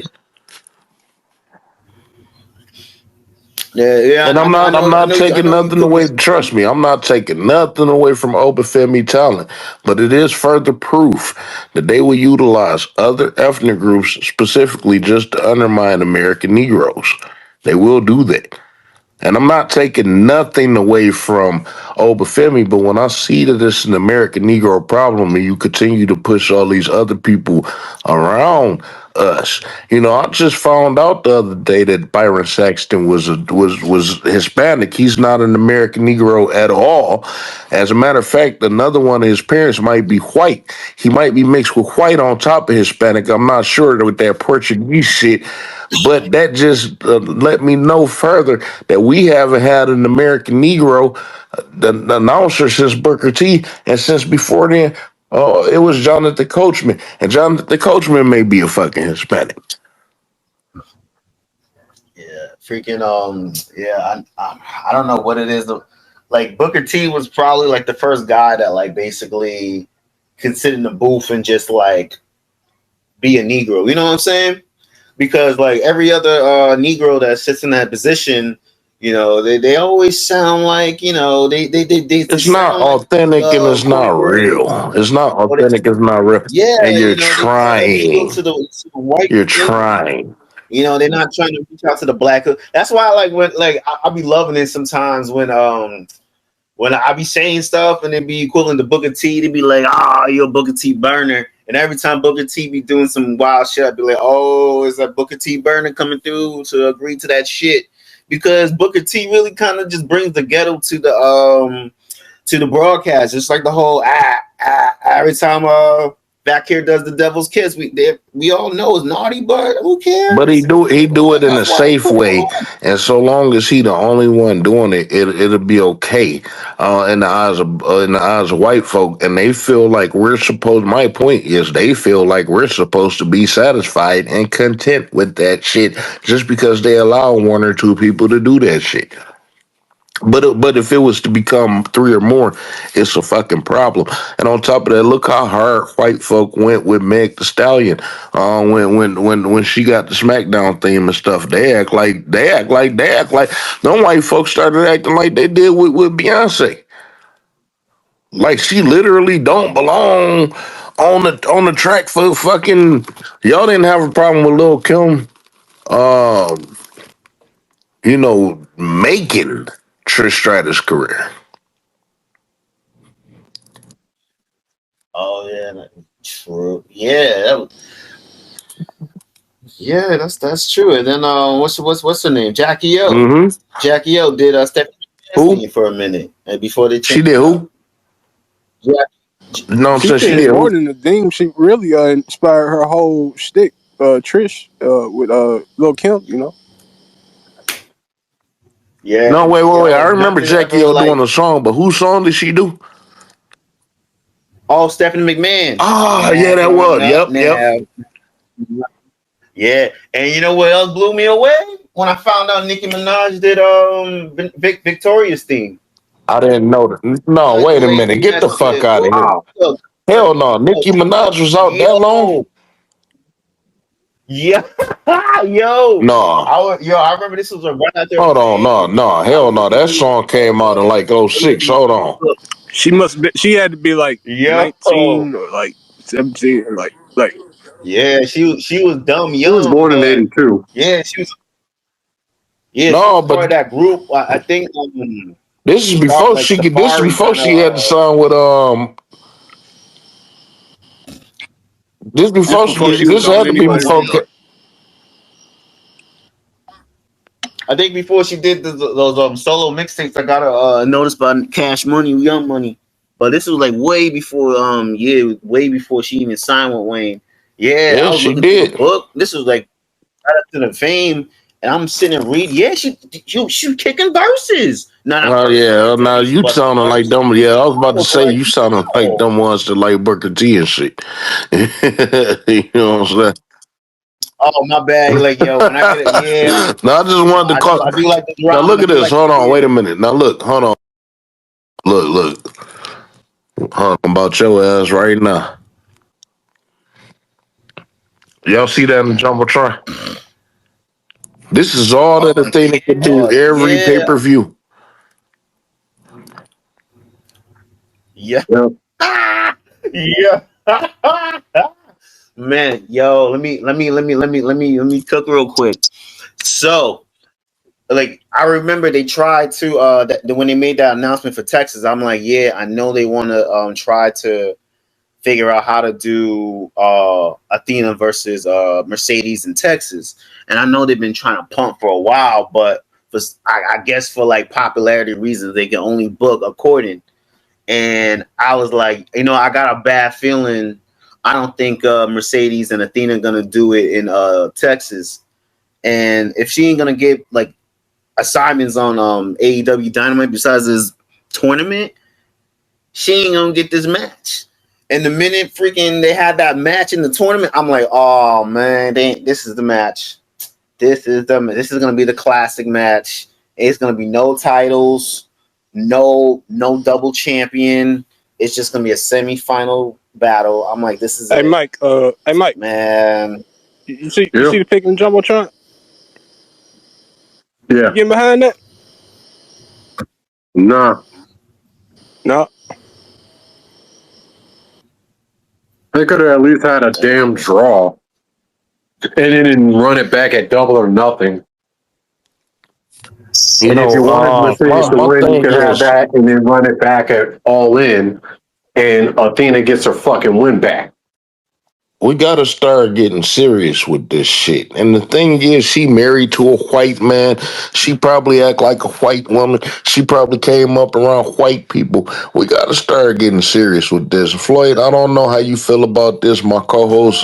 First of all, I want to introduce you to my guys real quick. This is Deportations 2025. This is Mike. Mike, this is Floyd.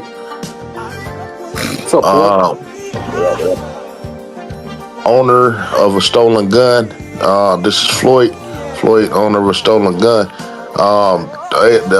Owner is he usually cover my AEW. I'm sorry, he usually cover my Raw, SmackDown, NXT. Mike usually cover AEW. They're very great at that, well knowledge on that. As well as vice versa on top of that, but these are their specialties. Mike made the claim that he believes that Bianca Belair, he believes that Athena is better in the ring and inside the ring than Bianca Belair. I can't make that determination because I haven't seen Athena wrestle in years. How do you feel about that? This shooting to me. Okay. I can't. All right. I'm sorry. Oh no! I'm just saying. Is that a question? Don't ask me. How do you feel? Have you seen Athena work over the last couple of years? Like more or less. I've seen a few of her matches that stand out. Miyu, Yamashita. But they all. Here's my thing, and I've kind of saw this since like I was playing 2K19 when that shit was out. Athena, like, she's an outstanding wrestler, but like when you start building stars, and you start bringing stars, and you have more stars around than Athena, she just gets drowned out because like her charisma is just. It's too ghetto, but it's like it's not like Bianca like elastic ghetto, like kind of like the same This elastic is ghetto fucked that up. This you know what I I'm do saying? know exactly what you're saying. It's kind of fucked up. I said this by mistake at the end of the last program and you can't be too good as an American Negro. You can't be too good and you can't be too bad in this business. And it's fucked up that you saying what you're saying right now, Floyd, because an American Negro have to learn how to balance being a person in wrestling. That's crazy. Yeah, that's true. And like you look at Mercedes, at least like and like even She, back in the to be day with honest with you, I never looked at Athena as a ghetto girl. However, I could look at certain things and see how certain people could perceive her as that. And it's crazy that is a detriment to her because to me, she more whiter than any black girl in the bit. That is crazy. Yeah, like I've seen black girls like her. You know what I'm saying? Like they'll get down, they'll throw down, they She love one of to them bitches that's gonna rock direct you in the shit. bed. Left, right, left, right, left. I said left. But she one of those that got bit by jungle fever too. Like Yeah. she definitely got bit by jungle fever, and She compromised. it's great because like I figure she'll get in wrestling. I figure she'll probably like get with some dude in the business. Nah, she married this dude. I was like, okay, all right. So I haven't been paying attention to Battleground. Are you watching any of this? Are you watching AEW or Battleground? Oh nah, I'm just keeping it up on social media. They got these little small bitches wrestling on battleground. These some little tiny bitches. They tiny as hell. Jordan Grace and oh damn, that is Jordan Grace, ain't it?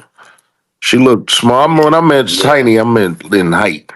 I do want to say this real quick. It's funny how Jordan Grace getting all this, the business is so disrespectful to Jonathan Gresham. When she got signed with WWE and the WWE partnered with partnered with TNA at the same time, and Jonathan Gresham get released again. That's it's no coincidence that these things are happening. Have anybody kept up with the progression of Moose ever since that match with Obafemi? Didn't he drop old boy on his head the other day? I have no idea. Damn. Who are we talking about? Moose. Slater. What's his name? Moose. Leon Which, by the way, Moose is a Nigerian. He's not a tether because he's letting you know that he's a Nigerian and he's proud, but he is anti-Negro. I was definitely very, very surprised they dropped Leon Slater. It is amazing how not because I'm just gonna point out Moose and Top Dollar, who wasn't even really involved in the match itself, a competitor, but it was maybe 4 other guys, 3 other guys in the circle, so it was 5 guys straight up fucking ready to catch this guy and straight. He missed everybody. Everybody. That had to be corny. I do want to say this. This was a couple of weeks ago. I do want to say this, and he British or something too, right? I do want to say this though while we're still on this subject real quick, because I kind of neglected to say this. I'm pro-black. And, I know that white supremacy is a global institution. It's a problem all around the world. At the end of the day, we are still in America, and this is an American organization.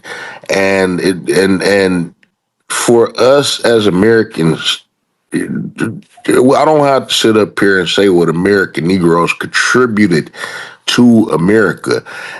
For American Negroes to be treated somewhat as citizens somewhere in America. But we contributed heavily: blood, sweat, tears, death, heartache, heartbreak, everything. I don't have to go down the line. And to see all of these other black people who ran from their problems, their issues, they ran from it, to come in here and easily take our spots as if we don't exist. It wouldn't be a problem with these other black people here if American Negroes did have success. We have not had an American Negro WWE champion. How can I be proud for Kofi Kingston and Big E and Bobby Lashley? Panamanians has not contributed a damn thing to America. Ghanaians haven't fought. They wasn't fighting side by side with us in this motherfucker. Throughout 2020, you didn't see Africans out here marching, standing, and fighting with American Negroes. You don't see that shit. Them the ones that you don't see. You don't see these Caribbean people out here standing for us. Yeah, we gotta see them in the name of blackness replace us. Call me bitter if you want to. That shit ain't right. For some Spanish-speaking motherfuckers. Bobby Lashley is a Spanish-speaking motherfucker. Byron Saxton is a Spanish-speaking motherfucker. Jakara Jackson is a Spanish-speaking motherfucker. I was looking at some of Jakara Jackson's stuff. She don't even talk like that. And y'all portraying her as an American Negro woman in the stereotype of a way that you see an American Negro woman. Y'all couldn't even portray her as the Rosie Perez that she could have been. because you needed her to say that you aren't a racist organization. Y'all know why they had Jakara Jackson? Wrestling with racism been around for a long time. When Triple H told you that they didn't see color, he didn't see niggers, the first thing that he did was announce a tag team match between Jakara Jackson, the Last Legend, and Bianca Belair and Jade Cargill. Bam, that's going to solve the racial problem right there. These are shut the niggers up. They didn't even have the match, but they snuck them onto the Saudi Arabia shit. And what ended up happening was Last Legend and Jakara Jackson was too good. They overperformed. And the WWE haven't done shit with them since. And then you released the only thing that saved Last Legend was Trick Williams. With that being her husband, her boyfriend, right? Yeah. So this is the stuff that I'm talking about. It's not me hating on black people or none of this other different shit. I love black people around the world. I know that we all suffer from the system of white supremacy via anti-blackness, but it's nothing that we could really do to help other people's problems. There's nothing that other people could do to help their problems. But American Negroes a lot of bloodshed. Death came behind us to get to where we are today and to see other people reap the benefits of our ancestors and the work that we as citizens put in today as taxpaying citizens. We can't be represented as such in an American organization right here in 2025. Midway through 2025. Before we get on to Saturday night's main event, the two white bitches is still wrestling on Battleground. Mike, did you get AEW back together? Yep. What's going on? Any Right now, you got American the Negroes Hurt wrestle yet? Syndicate. You got the Hurt Syndicate defending the AEW World Tag Titles against Sammy Guevara and Dustin Rhodes. Now, these two, speaking of Athena, this stuff just keep coming together. The stuff, there's no coincidence. The stuff just keep coming together. Now, these two have been down on Ring of Honor forever, right? Now, all of a sudden, they can come up here and get tag team title matches, and Athena just posting, her sitting at home with her fucking cat, looking dumb as hell. Like, why your hairline so far back? I don't think you cut your hair. I think that's where it began.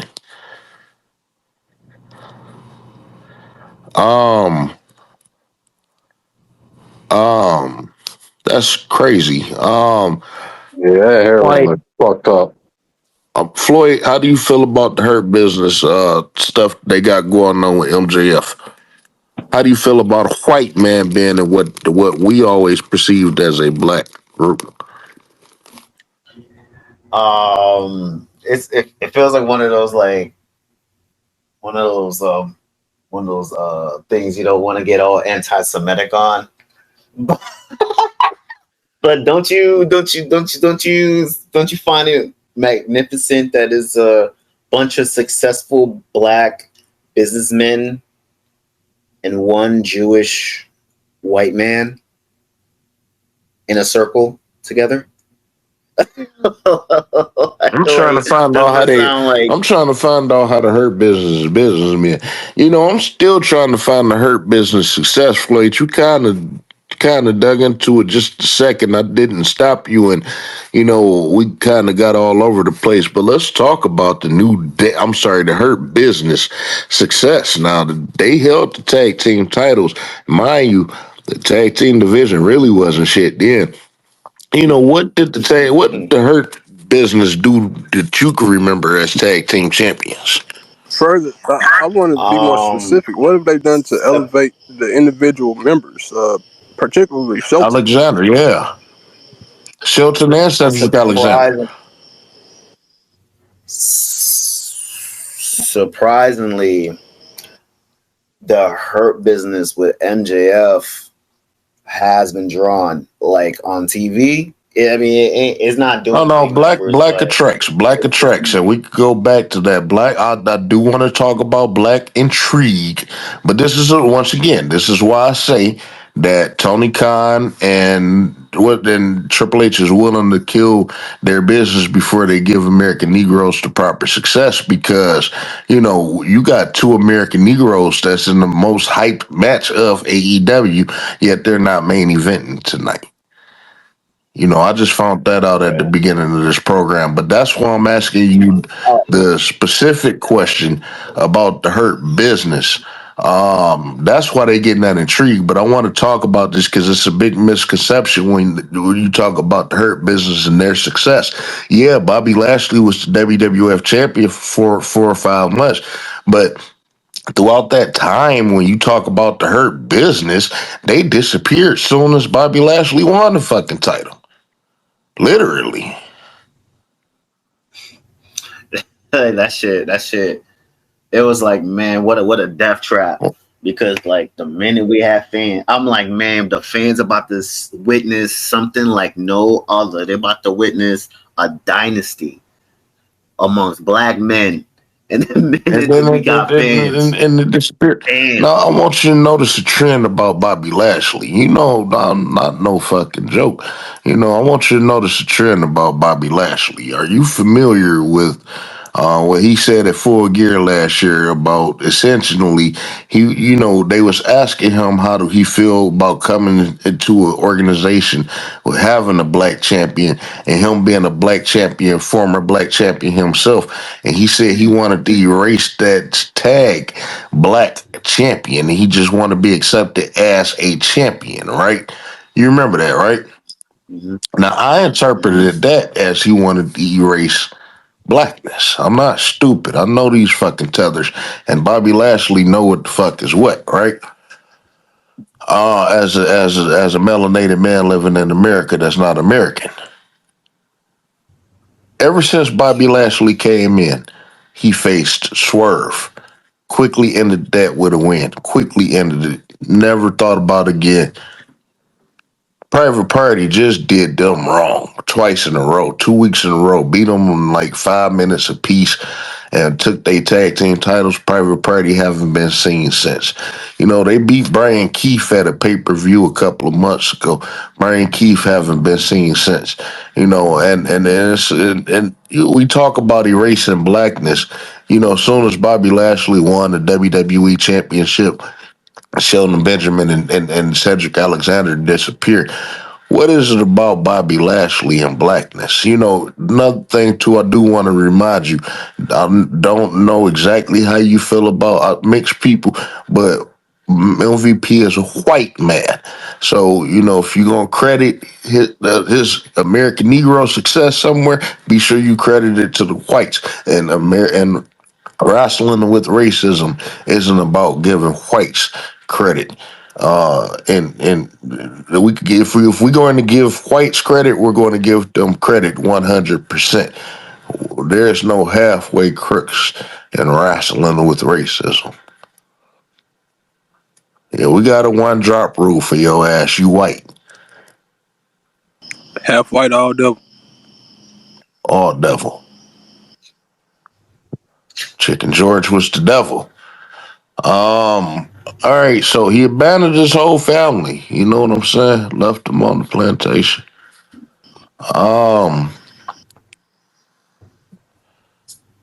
Okay, so we got that out the way right quick. It's no coincidence all of the tag team champions in AEW and the WWE are black.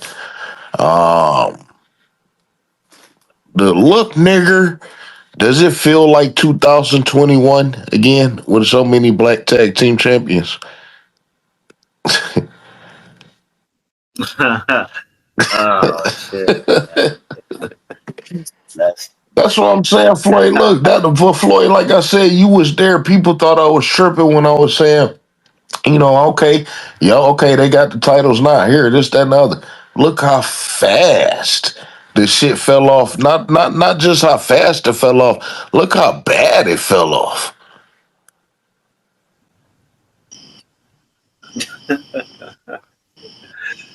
So now we had. So when I tell you that within 2 years, Bianca Belair may not be in the WWE, and Naomi may not be there. Street Profits may not be there, and Carmelo Hayes may not be there, and Trick Williams may not be there. You think I'm bullshitting? When we got Obafemi and what's the guy name owner that you was talking about, to where we couldn't pronounce his name? Akeem? He was on NXT. I don't know if he brought him up because he went in the Negro report, but his name is on the show. He's Lucian Price, but his real name is like Naham. I couldn't even begin to pronounce his name. But that's what I'm saying. Y'all got all these black people. So, Floyd, are you familiar with Ashe Wrestling? Who? Okay. ASE, Ashe Wrestling. ASE. Built out of North Carolina. All right, it's an all-black organization. I'll send you the link. I want you to check out the program. This program is full of tethers. You know what I'm saying? Just full of them. It's an all melanated program. I just want you to, whenever you get a chance, no matter how long it takes, just check into a program or two and tell me what you think. And we're going to have this discussion. I'm going to show you something about that. I'm going to show you something about nature. All right. You'll see. It ain't nothing eye-popping or nothing like that.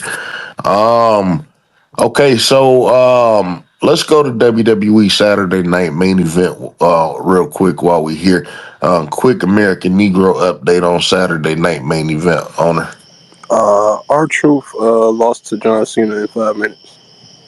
Okay, so that was it for WWE Saturday Night Main Event. We're going to be back next week with the new. No, I'm fucking with you.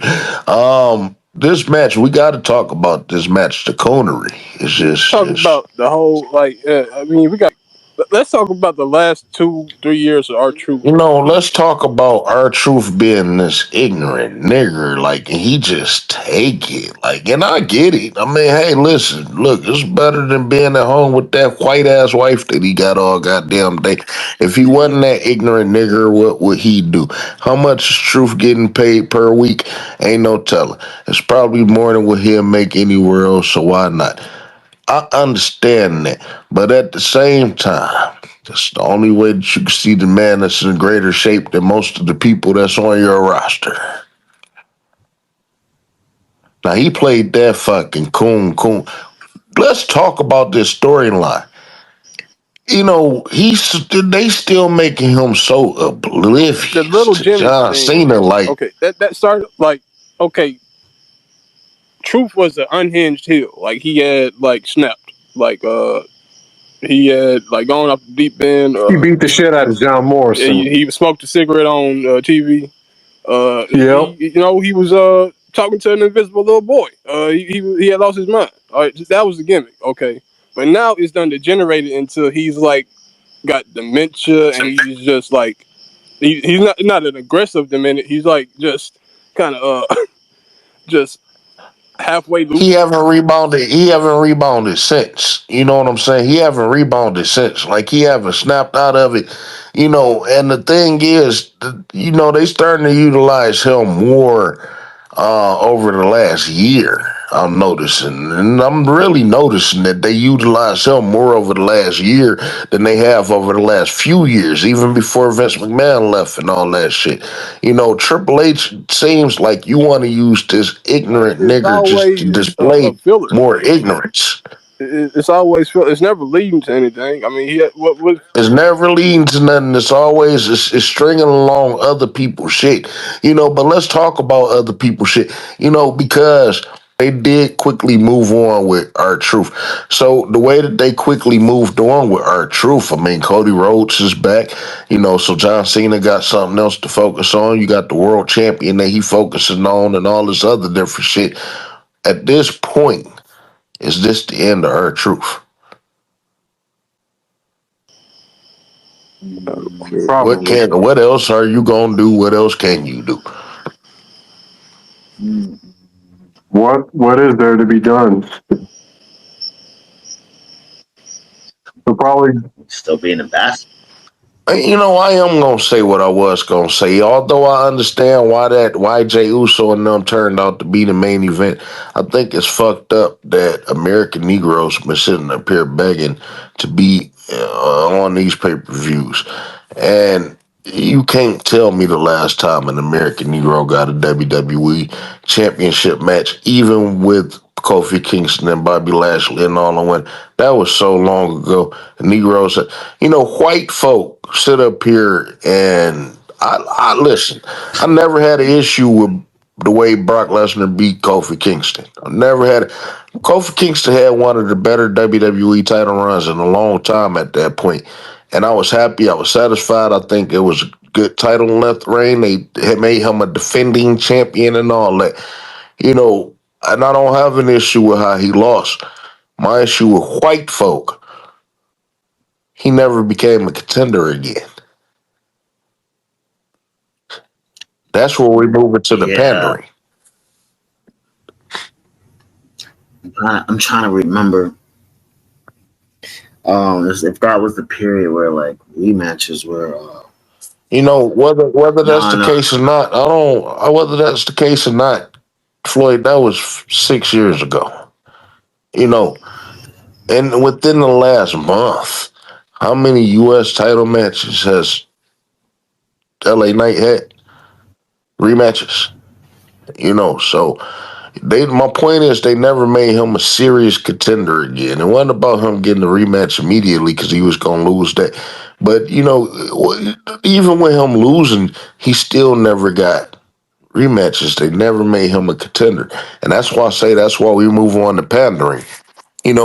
Negroes shouldn't have to be pandered to. And I want to say something else too. While white folks sit up here and say we, bitch about, if Bianca loses, racist, this, that, and the other, when she's our only representation.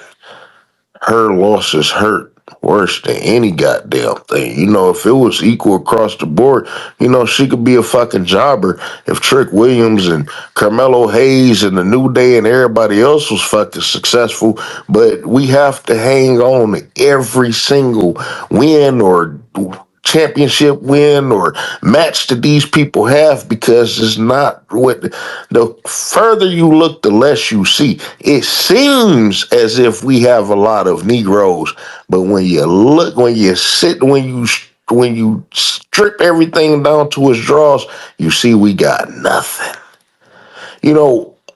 Wesley did his best heel work last year. He did. I think he did the best heel job last year out of a lot of people, despite him being an angry Negro.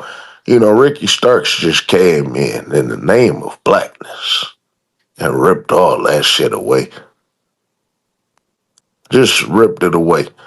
I don't see no future for Wesley. Matter of fact, he was one of the first ones they sent down to TNA.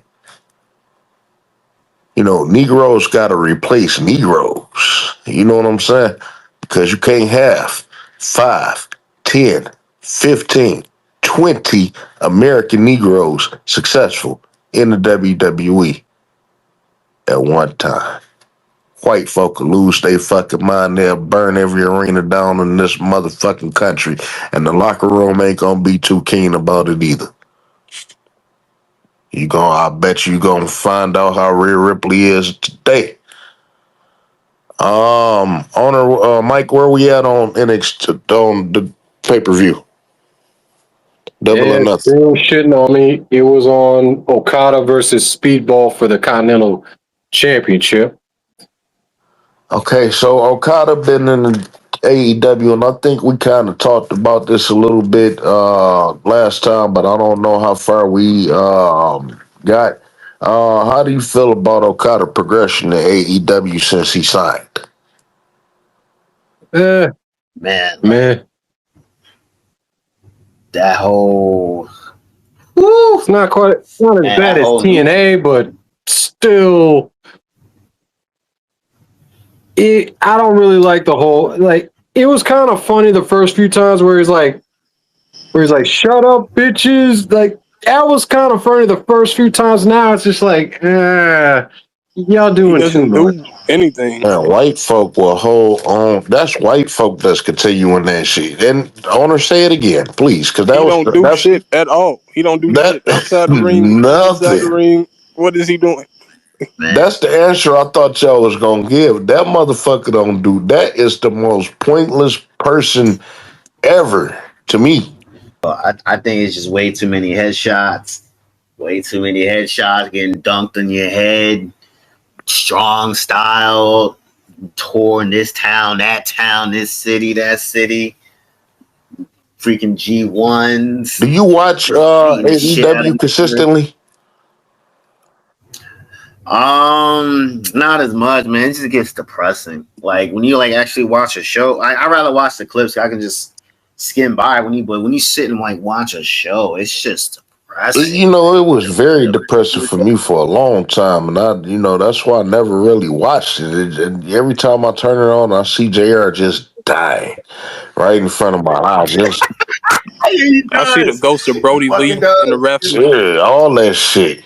Just It's sad because we wanted this shit to be about like Tony a big Schiavone. thing because we wanted the Monday Night Wars back. Real quick. When Tony Schiavone first started AEW, he didn't sound like this. He had his full voice. What happened to Tony Schiavone's voice? Yo, it's Like gone. I was It's hoping, gone. It's gone. and everybody was hoping, like all the fans were hoping for a Monday Night Wars 2, and it just turned into like, Because wrestling, in reality, again, wrestling doesn't sell. Don't nobody give a fuck about wrestling. Two things: international wrestling don't feel. No, nobody listen. Great Muda was WCW champion, but WCW was at its lowest at that point. No, nobody give a fuck. There ain't no. There's never been a major international draw. Eddie Guerrero wasn't a draw. Matter of fact, Eddie Guerrero lost the WWE champion because the ratings were so fucking trash. To be honest with you, despite his great WWE title reign. You know what I'm saying? It wasn't Eddie Guerrero. People just don't give a shit. You skinny, you small, huh? where's Stone Cold? Damn it. Stop with the fucking pop-ups. Fuck. I mean, look, we going from Stone Cold to Eddie Stop with Guerrero the pop-ups already. I mean, he was fucked. How you follow that? immediately. You know, and I'm like I No said, it wonder, was no great. wonder It they was got don't Joe get the me show. wrong. Don't get me wrong. It was great. It just didn't. You know, we was talking about. I was talking about on the space. Like I say, y'all go check this out. I think it was the ones where I ripped them these Negro stuff, but I was talking to the other people. It was some white folk up there and stuff too, but I was kind of talking to the other people and stuff, and talking about what makes a great champion nowadays. How do you get to a stature of a champion? Because we was talking about Jey Uso and shit, and the only thing that came to my mind is larger than life. And there is nobody today being built as larger than life. Oh, give me a fucking break. You think about it, Stone Cold really killed Eddie Guerrero and Chris Benoit. He really drove them to their deaths trying to keep up. No, I can't say that because if you saying that they couldn't handle the pressures of the road and Eddie shit. Guerrero No, had a heart attack. Chris Benoit went crazy, killed his family. well, it's because first of all, Eddie Guerrero was a drug addict, and they was gay. Damn, Nancy was about to out him. No, I'm saying because you got to think about it. Look, no man with a family is gonna kill themselves because their friend died. Like, come on, come on now. Your whole family, no, they was gay. And she probably found out and he like, oh shit, and you know how that go.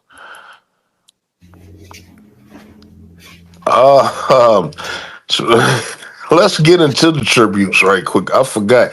Owen Hurt birthday was who do we start with first? We got 3 tributes that we gotta get to. I want to give a tribute to little Daniel Benoit. Sweet Nancy.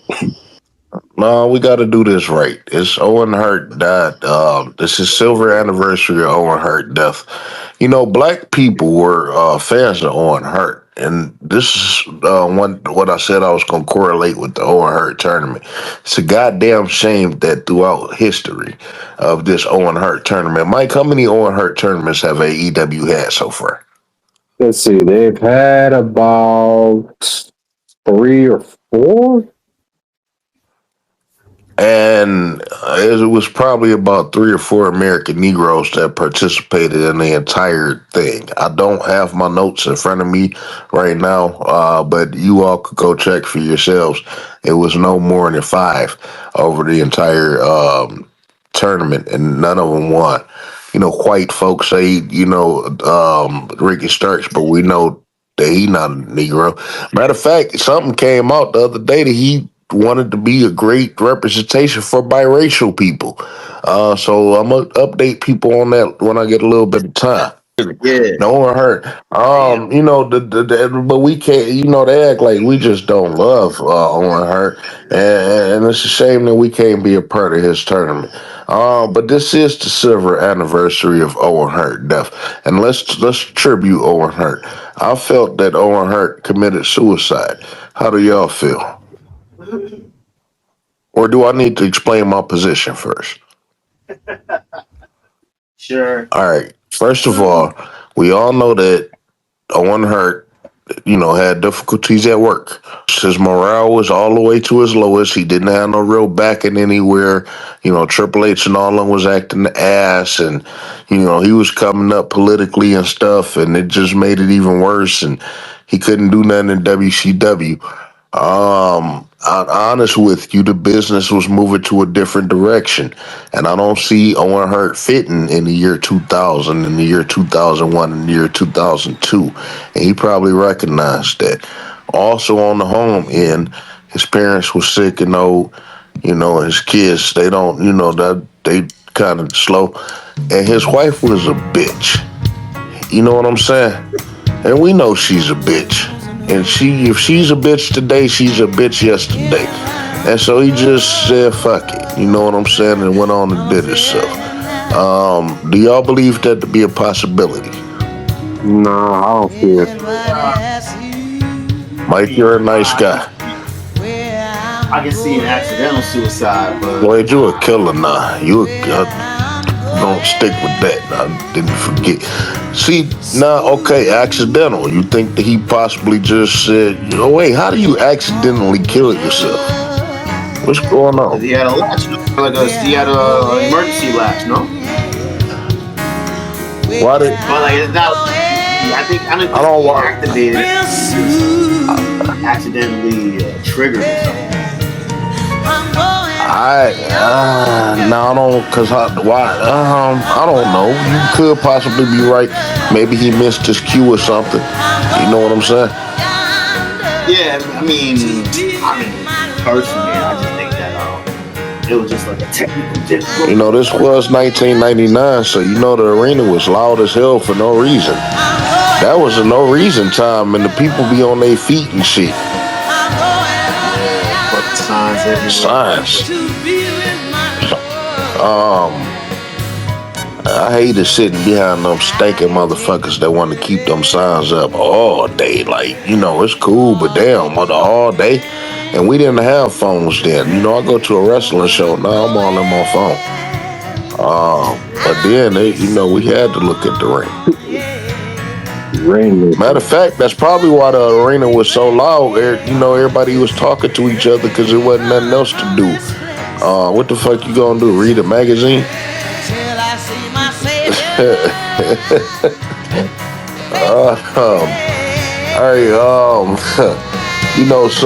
That's kind of fucked up.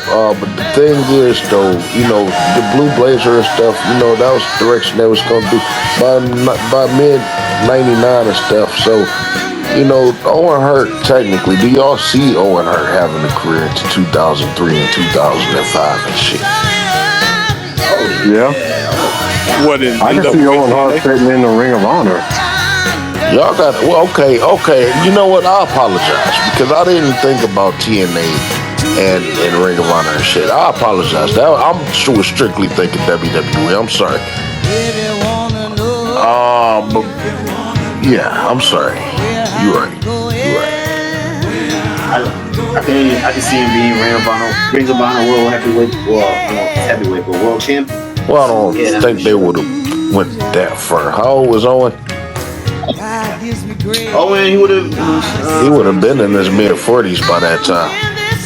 Yeah, into his they definitely would have. Well, because in the beginning it would have been around Bryson. It would have been around But then again, he probably would. I felt like he probably would have lost passion anyway. But at the same time, he probably didn't want to be at home with the bitch of his wife. I just thought that he took a good look into his future. I just think, no, because white men like that don't get divorced. They kill their wives. You know, white folk don't get divorced. They kill each other. They do. Seriously. Yeah. Been looking for this bitch for 10 years and she been up under the porch.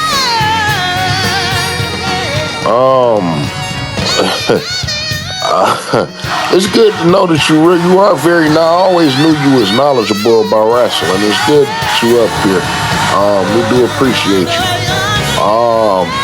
Let's move on real quick to Bray Wyatt. I'm sorry, it was another. Before I want to get to Bray Wyatt last, because he is a selfish son of a bitch. You know, actually, let's get to this motherfucker right now, thick fat ass. You know, you gonna die the same day or a day or two before Terry Funk or after Terry Funk completely stealing his shine. You know, white folk call me racist. But I love and respect Terry Funk. And Terry Funk could possibly be a goddamn racist himself. But I was hurt when Terry Funk died. And everybody taking all the attention away from Terry Funk because Bray Wyatt died. I never got over that. And as a result, I'm glad that Bray Wyatt is dead. You know, I've been predicting Bray Wyatt's death over the last couple of months before then, leading up to that. I did make it a point to say that The Undertaker and Bray Wyatt had a segment together. And, you know, people always wondered what Undertaker said to Bray Wyatt. And I said, Undertaker said, if Bray Wyatt don't lose weight, he'll be dead. 6 months later, Bray Wyatt is dead. Why won't white folk take accountability for Bray Wyatt being fat as hell as to contributing to his heart attack? Why is white folk always accepting other reasons as opposed to the truth? No, I'm serious, because when you know that there are 2 or 3 different autopsies floating around for George Floyd, white folk know which one they're going to choose.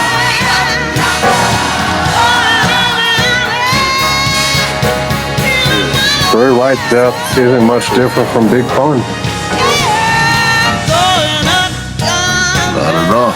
You know, the man just didn't take care of himself, and that's all I need white folk to do is take accountability for that shit. The man did not take care of himself. He was fat than a motherfucker. You know, I had white folk, I had a white guy, I had a person sit up here tell me the other day, all hurt issues aren't related to race, to weight.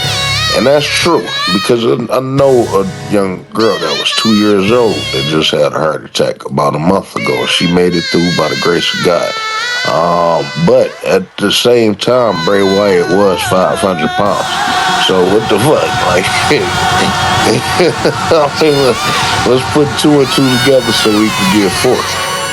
You know what I'm saying? Were y'all Bray Wyatt fans? Yeah. I was a big. Yeah, I like Bray Wyatt, watching Bray Wyatt. So I've never been into that supernatural shit. So that's always been me. I prefer always preferred the whole follow the buzzards. I like the Wyatt thing. I thought Luke Harper was Found out that when Dusty Rhodes kind of came up with that gimmick, I was actually based off the Cape Fear movie with Robert De Niro. Yes, I heard that. What about in the ring, though? Yeah, he was remember the pretty good in matches the that the ring. Wyatts had and stuff with the Shield. You know, that was around my time of liking them. But after that, you know, I like the Funhouse gimmick. I like the Funhouse gimmick. Matches, I never really saw it in him specifically. Terrible. Okay, so the thing that white folk always piss me off about, like y'all kind of trying to compare him to the Undertaker. Did y'all ever see any correlation between the Undertaker and Bray Wyatt? No, I've never seen anyone compare Bray to Undertaker that much. Now you said the early Undertaker, how so? Like when you look at some of the early Undertaker's work, it wasn't all that great. No, the Undertaker was a shit wrestler for a long time. Undertaker didn't get good to the badass. Yeah, but I do think he was restricted. Actually, I take that back. I take that back. Good matches before American Negroes. No. He got the good matches.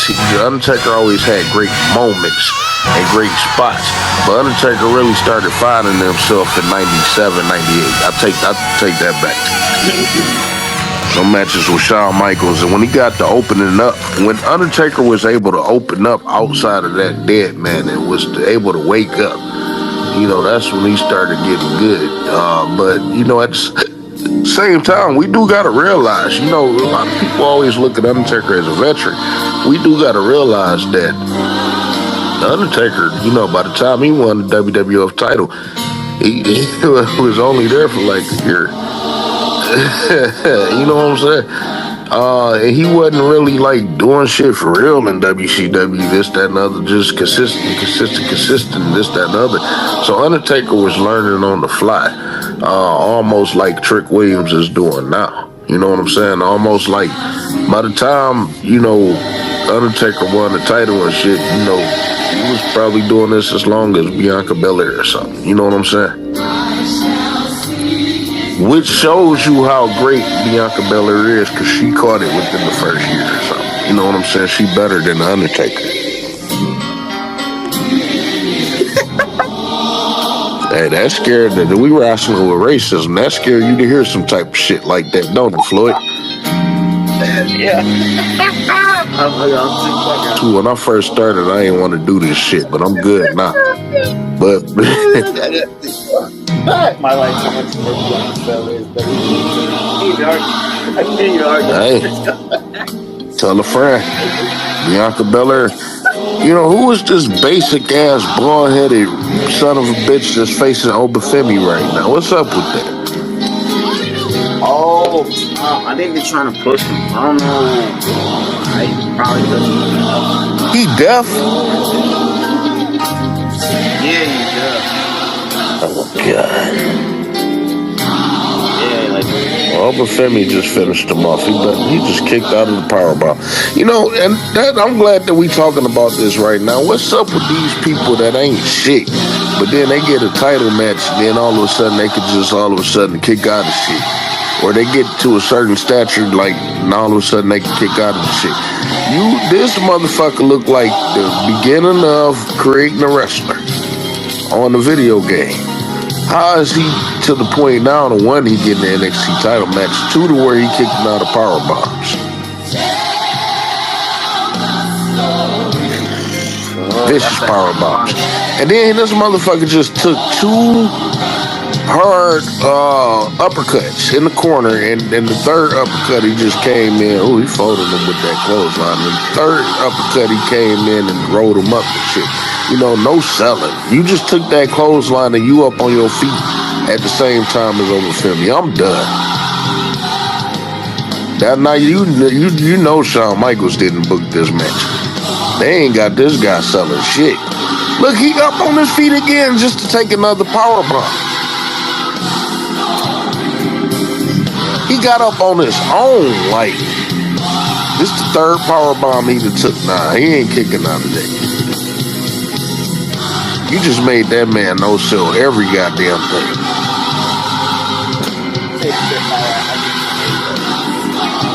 he can like slow that shit down. Well, that's why I said, Sabu is maybe Sabu can't wait to get to his grave so he can spin. I was watching this collage of matches with Sabu and Abyss. Man, I can't wait to go back and watch their matches. I'm gonna take the time and sit down and watch every match they had against each other. And they was doing some awesome shit. I'm not into that deathmatch hardcore shit like I used to be. But, like I said, because we only seen it here every once in a while, this, that, and the other. And the one thing that I noticed about them matches specifically, and it was probably a collage of 3 or 4 matches, was every single thing that they did, they sold. Everything. Everyththing. Abyss sold, and they did, not only did they sell their defense, but they sold their offense. Everybody, Sabu and Abyss sold everything. Yeah, I did it. I cried 2 tears in a bucket. Fuck it. Let's take it to the stage. Got a fucking blade up there, fucking skin. And that was a great, I remember that, seeing it in real time. That was a great series of matches. Oh, that fucking, what is it, Monsters Ball? Yeah, the Monsters Ball. They had about 3 or 4 matches. Abyss get the credit, that he should get, but at the same time, I got to give him a little over credit. Abyss is highly underrated talent. Yeah, he's a very giving guy. He was good, man. Very. Yeah, he was real good. Mike, where we at on AEW? Okay, right now you got Toni Storm versus Mina Shirakawa for the AEW Women's World Championship. Floyd, did you see that video I sent yesterday of Toni Storm? Video. Oh, yeah. I was so confused because like it was almost like an open invitation to your show because I'm sitting there listening, I'm listening, and then I'm listening to the clip, the sound, the sample, and I'm like, well, okay, what? I don't get it. And then he just randomly just like, yeah, I think she might be on heroin. I'm like, yo, I laugh. I laugh. I'm just like, Only thing I can say is most of the stuff. Look, by the way, I do got to say this: Rasslin with racism is seriously looking for an editor. I can't do this shit no more. The shit is irritating. However, I do feel as if I'm getting better and better. But I could tell you, most of the best stuff that I did happened by mistake. Man, that video was a complete shit show, me trying to put that video together, and it came out perfect. Everything I did by mistake. I don't even know how the music got mixed up like that, but it did. shit, I'm sitting there thinking like, oh shit. Those was 2 different songs. It was the same song, but it was 2 different versions, and it just came together like shit. And it made the bitch. It made her uglier than what she is, and that's an ugly bitch. That shit was hilarious. That was it. That was a line. He just flat out just said, she's ugly. She ugly, man. Listen, these bitches that okay. Now listen, I know you a hornball and shit. You be on them Japanese bitches and shit. But okay, now since you here, I'm gonna list a couple of people right quick to see what the fuck going on with you. It's established that one of our members of Rasslin with Racism is sexually attracted to Athena. Are you one of those people? Yep, I try not to say his name, but he loud and proud with it. She alright. So I'm looking at her now. I see it. She pretty, yeah, I guess she cute. She just not attractive for something. She got a nice little ass though. Yeah. It would be better if she would just have the hair. She looked cute right here. If her hair was just the same much better. Athena didn't get no dick in high school. That's what I think. I don't think she got dick until she got into wrestling. She grew up like she was an ugly duckling like type chick. Like dudes picked on Man, her and listen, shit. we can't do that. We can't do that. We can't do that. We can't do that. We can't. No. Let's not do that. But trust me, I feel you. All right. How about Oh shit. How about Tony Storm? Tony Storm built like a fucking kangaroo. No, who is the bitch that's built like a kangaroo for real?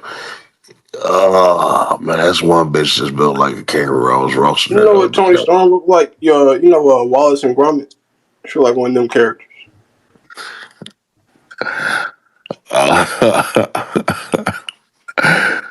She looked like the bitch off of not the ugly bitch. I did put that bitch in there too, but there's another bitch on the League of Our Own.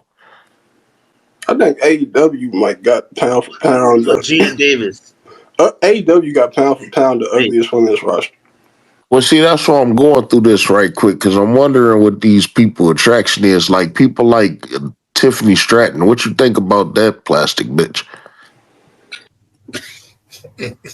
Like people literally want to just act like she just like the baddest bitch ever. Like they'll just like her fingers look weird.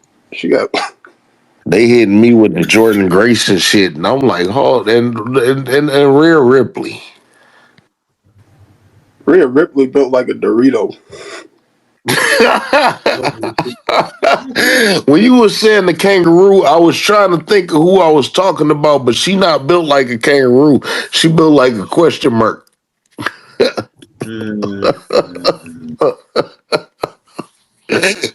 She looked like a babysit bander off the Simpsons. I'm telling you.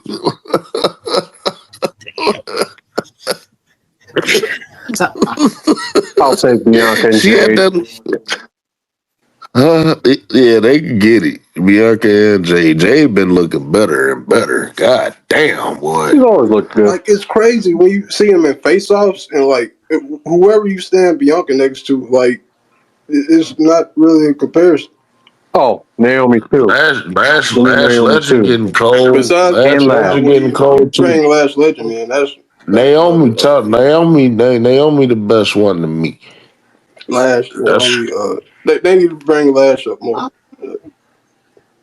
Well, I think that's why they let go of Jakar Jackson. I think they are going to do that. Floyd, I think you mentioned earlier about the call-ups and stuff, and I don't also see take it being Willow. projected. I don't see it being projected at Trick Williams and them getting called up because, like I said, I do believe they bring value to NXT. However, here's my problem with that, and they do bring value to NXT, and I do believe that they'll do better in NXT right now than the WWE. My only problem with that, which is something that Rasslin with racism is a major advocate for, and that is equal pay. I'm sorry, greater pay. Greater pay.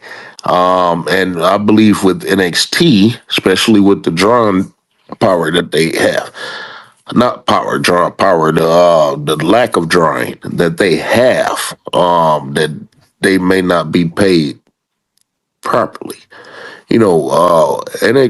Trick Williams, I don't know where he come from, but he have shown that he has world champion capabilities. I often compare, and this has been topic discussion lately when I go on other people's programs. I compare a lot of people to Cody Rhodes because Cody Rhodes is the man right now. Cody Rhodes, at this time was the WWE champion and shit like that. And I say that people like Montez Ford and Trick Williams and Carmelo Hayes don't have no different abilities than Cody Rhodes. So why, I was comparing people to Cody Rhodes throughout history, like Rick Rude. And you think that Cody Rhodes is better than Brian Pillman? You old school, you think that Cody Rhodes is better than Brad Armstrong, Chris Benoit? Besides Chris Benoit, these guys wasn't world champion. They wasn't even close. You know what I'm saying? But they were great. Not saying that they should have been world champion either. They played their role. But that does say a lot about the business when you do get guys like Cody Rhodes. That's a champion.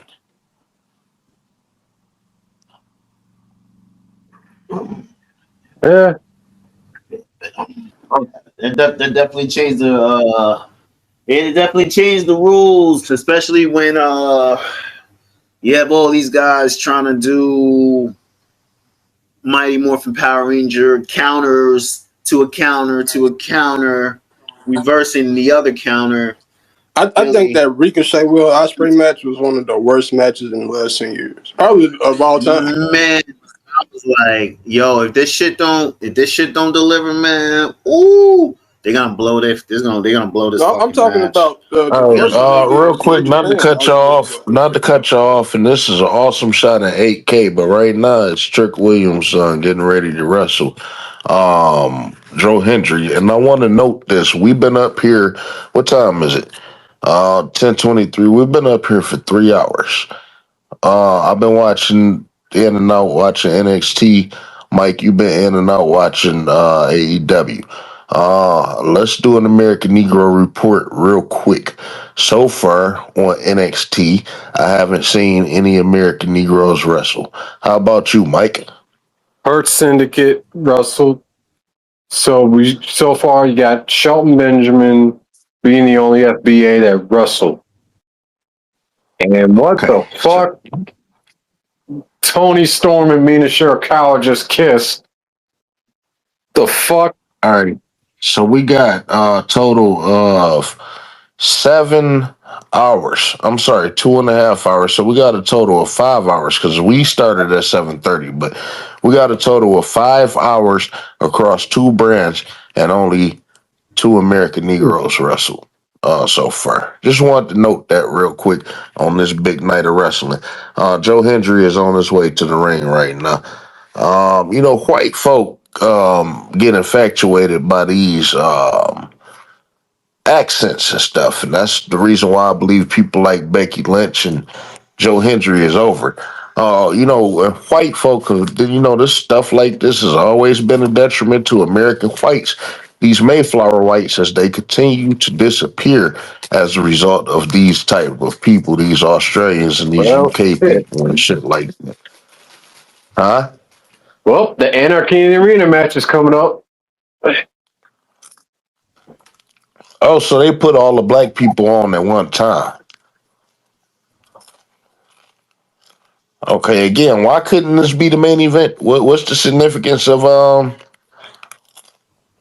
Will Ospreay and what's his face? Hangman Adam Page, they're winning. It's the finals of the men's Owen Hart Cup, and the winner's going to have a shot at the AEW World Title at All In.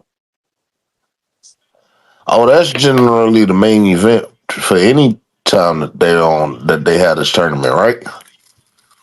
This is the first time that the finals is main evented. The night that an American Negro, 2 American Negroes, have an opportunity. Just wanted to note that. All right, predictions real quick. Do you believe that who do you believe is going to win that match? The whites or the mixed team? Whites.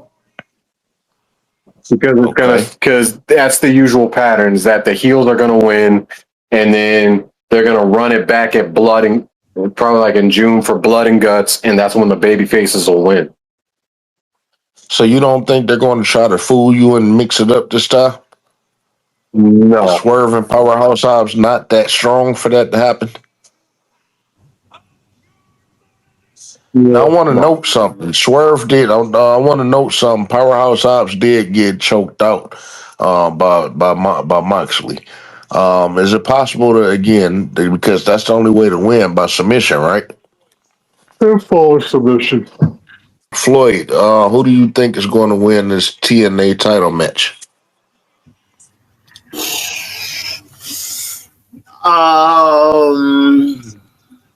Probably Joe Hendry. I don't know if you were up here But for the longest, we have been noting that Trick Williams has not had a successful 2025 at all. Not for a second. And owner, I want you to get ready to answer this too. If Trick Williams does lose tonight, where do you go with Trick Williams next? Which before y'all say that Trick Williams is getting in better shape, too, I'm noticing. Yeah, he definitely shows up for the big for the main event. That's for sure. He definitely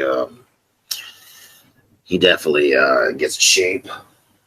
But I just can't see them like putting the title. I mean, they could take the title off of Joe Hendry, put it on Trick Williams. But then I'm trying to think. He just dived over the top rope to start. Going into their show, what is it, June? That goes into Slammiversary. What do you do for Slammiversary? You know, you do the rematch and then take the title off of Trick Williams. I wanted to note something at the beginning of Joe Hendry. I think after WrestleMania when he came in, he was, hovering around Obafemi. On top of that, the last time that Joe Hendry got a NXT title match. And on top of him having the NXT title match, he's always wanted to go for that NXT title. So I don't think that Joe Hendry necessarily cared for TNA when they kind of making it clear on storyline wise that his goal is that NXT title right now. They making that clear. I do believe that they are going. If Joe Hendry in essence, if Joe Hendry lose, I believe they're going to elevate this white man to the NXT title match and possibly beat Obafemi.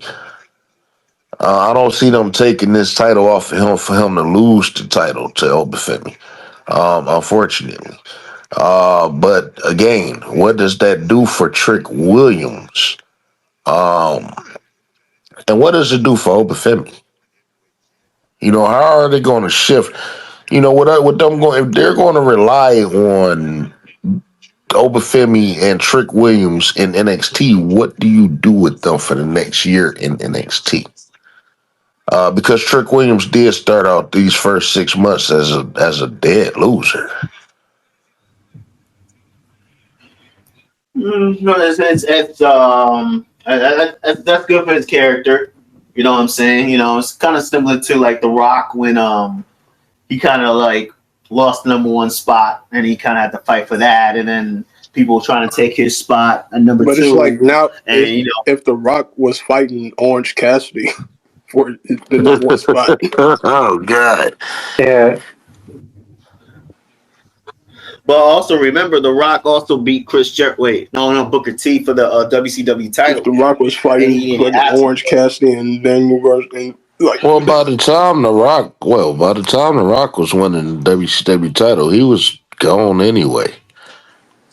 The 2000 the WrestleMania 17 was the end of The Rock consistently as we knew it. Yeah, he stuck around for 2002, but them accolades was already gone. It's like people tell me that Hulk Hogan passed The Rock the torch when they had that match at WrestleMania 18. The Rock done had that torch and done burnt that motherfucker out by the time Hulk Hogan came along. Same thing with the Andre the Giant thing. The Andre the Giant passed. Hulk Hogan had that torch years before before Andre the Giant. What torch? You know what I'm saying? Yeah. I like how you pointed out that people was trying to take The Rock spot as the number 2 man. You ain't slick. I caught that shit. The Rock was always number 2 to Stone Cold Steve Austin. Yeah, and that's the whole thing, and that's why every time like Triple H would like take W's over The Rock, and then like the next week would take another dub over The Rock, and then like Road Dogg and Billy Gunn in a handicap match will screw The Rock, and then they get dubs over The Rock, and you see The Rock lose on TV. Well, let's be honest with ourselves about Triple H. first of all, let's look at promos. If you could see in '99 and 2000 and shit, Triple H didn't own this craft for real until 2000, until that Reign of Terror, until 2002. You know what I'm saying? Sure. I believe that. That's when he started having, before then, Triple H, you didn't give a fuck. Triple H didn't have no standout matches before 2000. You know what I'm saying? Well, I can't. I mean, he had the 3 stages of hell with Austin. I said before 2000. Well, it's like if we was just making an analogy of Trick to the Rock, like Trick is the Rock in the analogy. Like who is like Joe Hendry is like less than the Hurricane in my eyes. The way I see it. Yeah, a lot of people is. A lot of people is less than Evan Courageous. I couldn't have this conversation with these guys. That Mexican that came up there talking to me the other day, this motherfucker tried to tell me that the European title was the WWE version of the Cruiserweight title. And proof is because Lance Storm held the title. You wrong. I was done. Mexican gonna try to tell me something. And like I said, I ain't know these motherfuckers, so I ain't put the motherfucker down like I wanted to. But don't talk wrestling with me if you don't know what the fuck you talking about, especially something these people come at me with stupid shit too. It was no reason to you trying to bring that shit up in the first place. The WWF had a light heavyweight division and they didn't put no effort behind the shit. Dean Malenko held the title for a year facing Crash Holly the whole time. And if he does, I will be here to punch Paul Levesque into orbit for this booking that he's doing. Like that's ridiculous. Listen, if Logan Paul wins, we calling the other homie back from yesterday to go in on Paul too, man. Oh my! Hey, that dude didn't even know. That dude didn't even know what a European Championship was. I don't know what to tell you. He would burn the European champion. Like European Championship, he's gonna burn that motherfucker live on television. Yes, it was a real thing. Lance Storm held it. I need everyone watching this program to look at their screen for a couple of ticks. All right, this is the wetback that was trying to educate me on professional wrestling. As you can see here, Lance Storm, a one-time Intercontinental Champion and a 4-time WWE World Tag Team Champion. No European Championship for this Canadian white. Now, Chris Jericho, on the other end, did hold the European Championship. As a matter of fact, he won it at WrestleMania and held it for 1 day.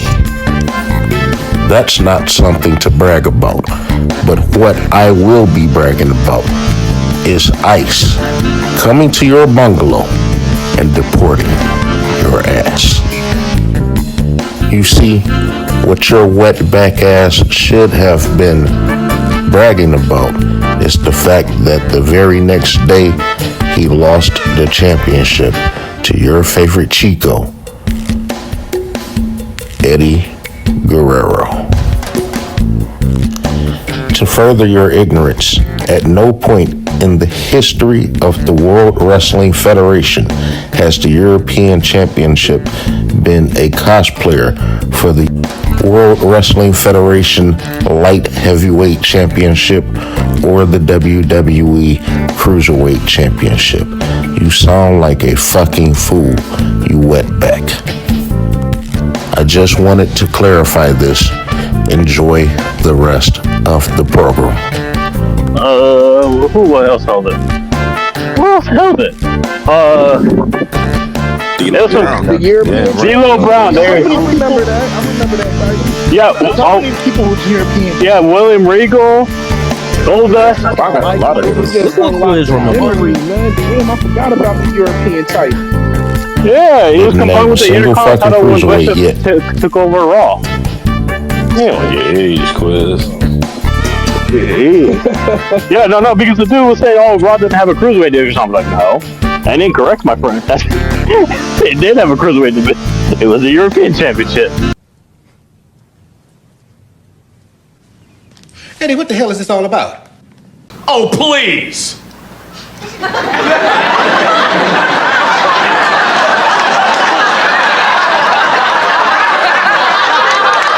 Nigga, please. Bitch, get out of my face. Shit, you don't know what the fuck you talking about. Sorry about the inconvenience. Thanks, sir. Thank you, Thank you, sir. Thank you. Kiss my entire ass.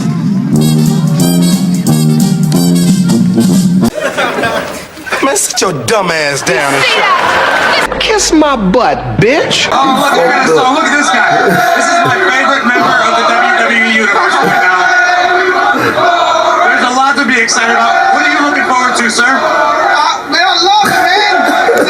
What are you looking forward to most? I'm looking forward to see Brock Lesnar kick some ass. Brock Lesnar, Dean Ambrose. Get on my damn nerves. It was technically the cruiserweight division back then. Since when, bitch? But yeah, I remember that shit. That shit. No, that was. I remember. Do you guys remember the cruiserweight? It was a cruiserweight championship at Mania, where they were just going around hitting people and like pinning people for the European Championship, like Regal, Goldust, Jericho. Everybody. Again, like, that shit was, you that can shit was see balling. why I threw this motherfucker in the trash. I do remember that. That's crazy. I was just about to say, I feel like that's WrestleMania 19. That's funny. And now, back to our regularly scheduled Wait, we all program. got.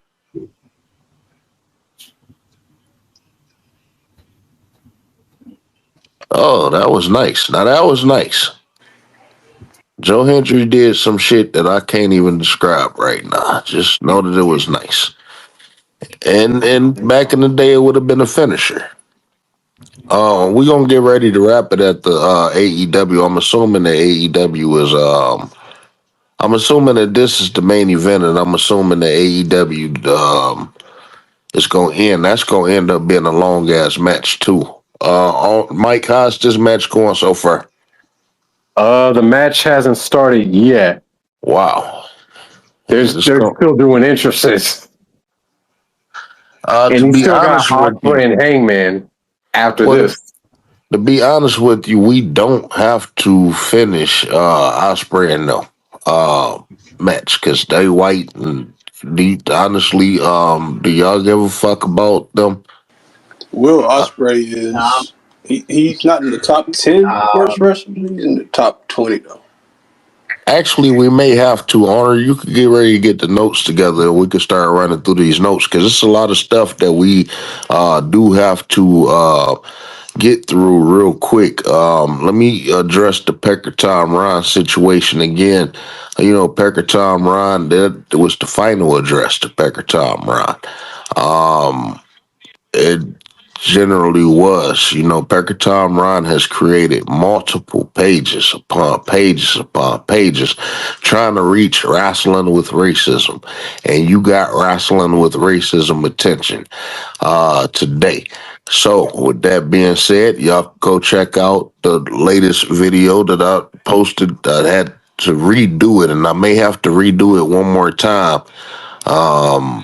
because of the loop that's over there, but I did add some bonus content to it to compensate. What is it? Wrestling with Racism. Who is Pecker Tom Ron? Y'all go ahead and check that out. Also, Wrestling with Racism, The Awakening of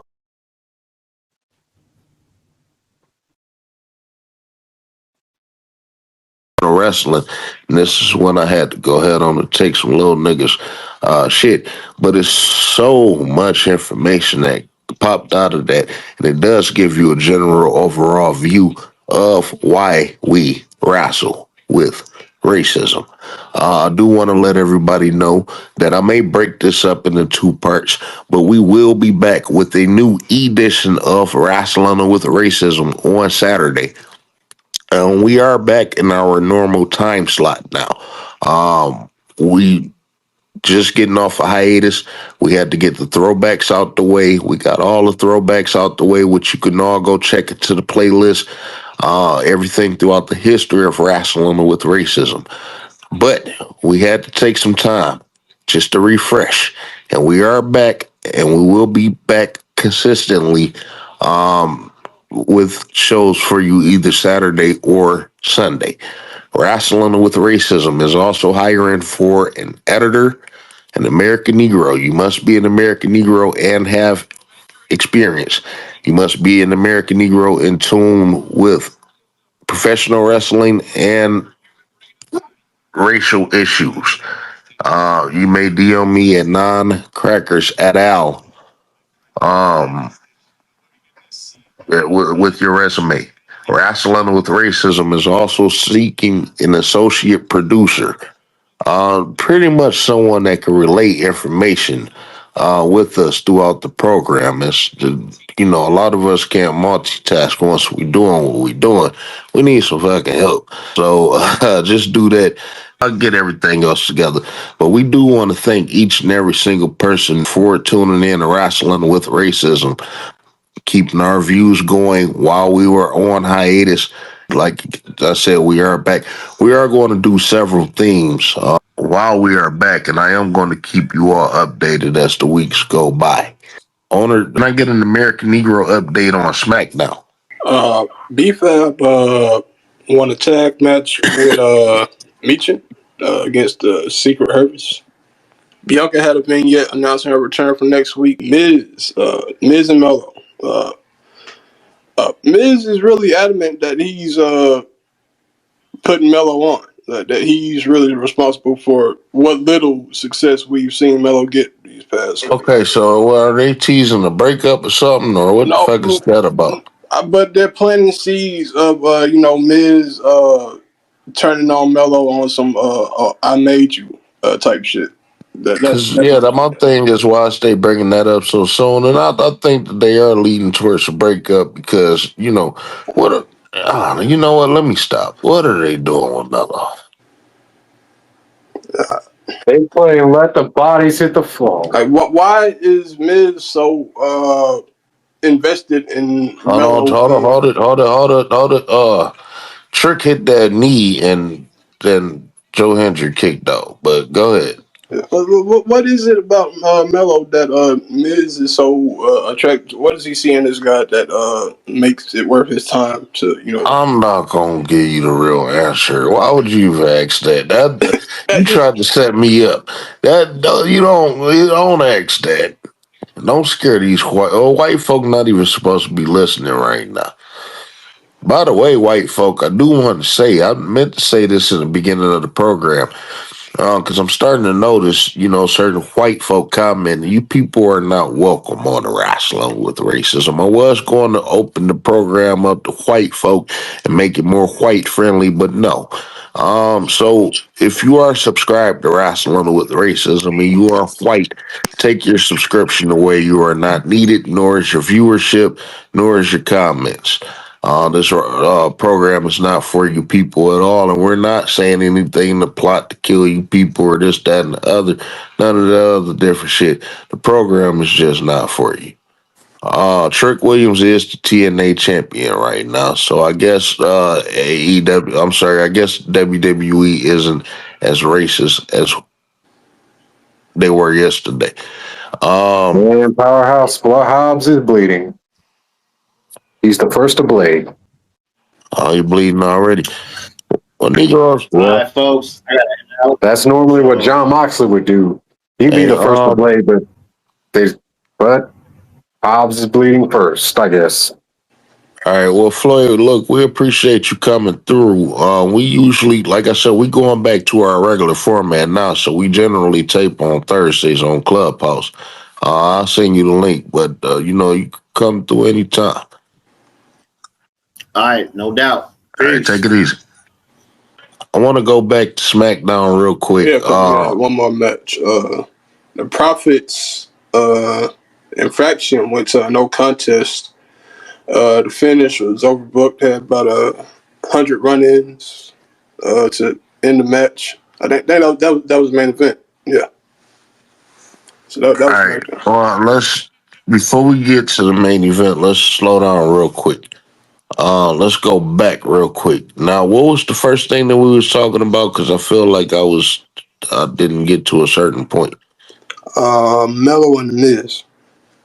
Okay, so Mello and the Miz.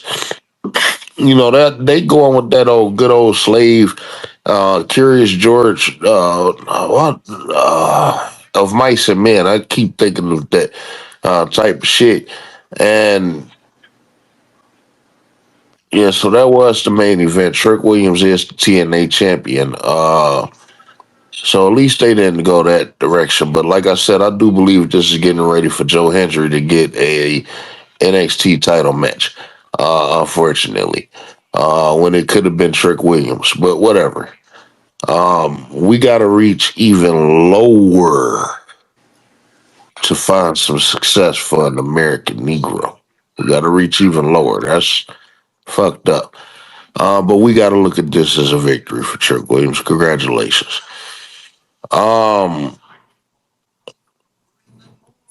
This stuff with that, like I said, y'all keep, at the end of the day, we know that they don't have nothing to do for Carmelo Hayes right now. And that's why they doing this stuff with the Miz. At the same time, y'all don't want to do nothing with this guy. You know what I'm saying? Y'all don't want to do nothing with this guy. Y'all done came in and let Jacob Fatu and all these other motherfuckers just come in and overstep them. But I want to be fair, because I always liked Andrade. Andrade has unfortunately been done worse than Carmelo Hayes. And I want to wake that shit up too, because as talented as Andrade is, he left the WWE because of that shit and went to AEW and faced the same shit and came back and still facing the same shit. And I think that's fucked up that they don't have nothing for Andrade and never did. I'm not speaking for Mexicans, but that's like I said, we call a spade a spade. Andrade is a great wrestler, and he should be done better today.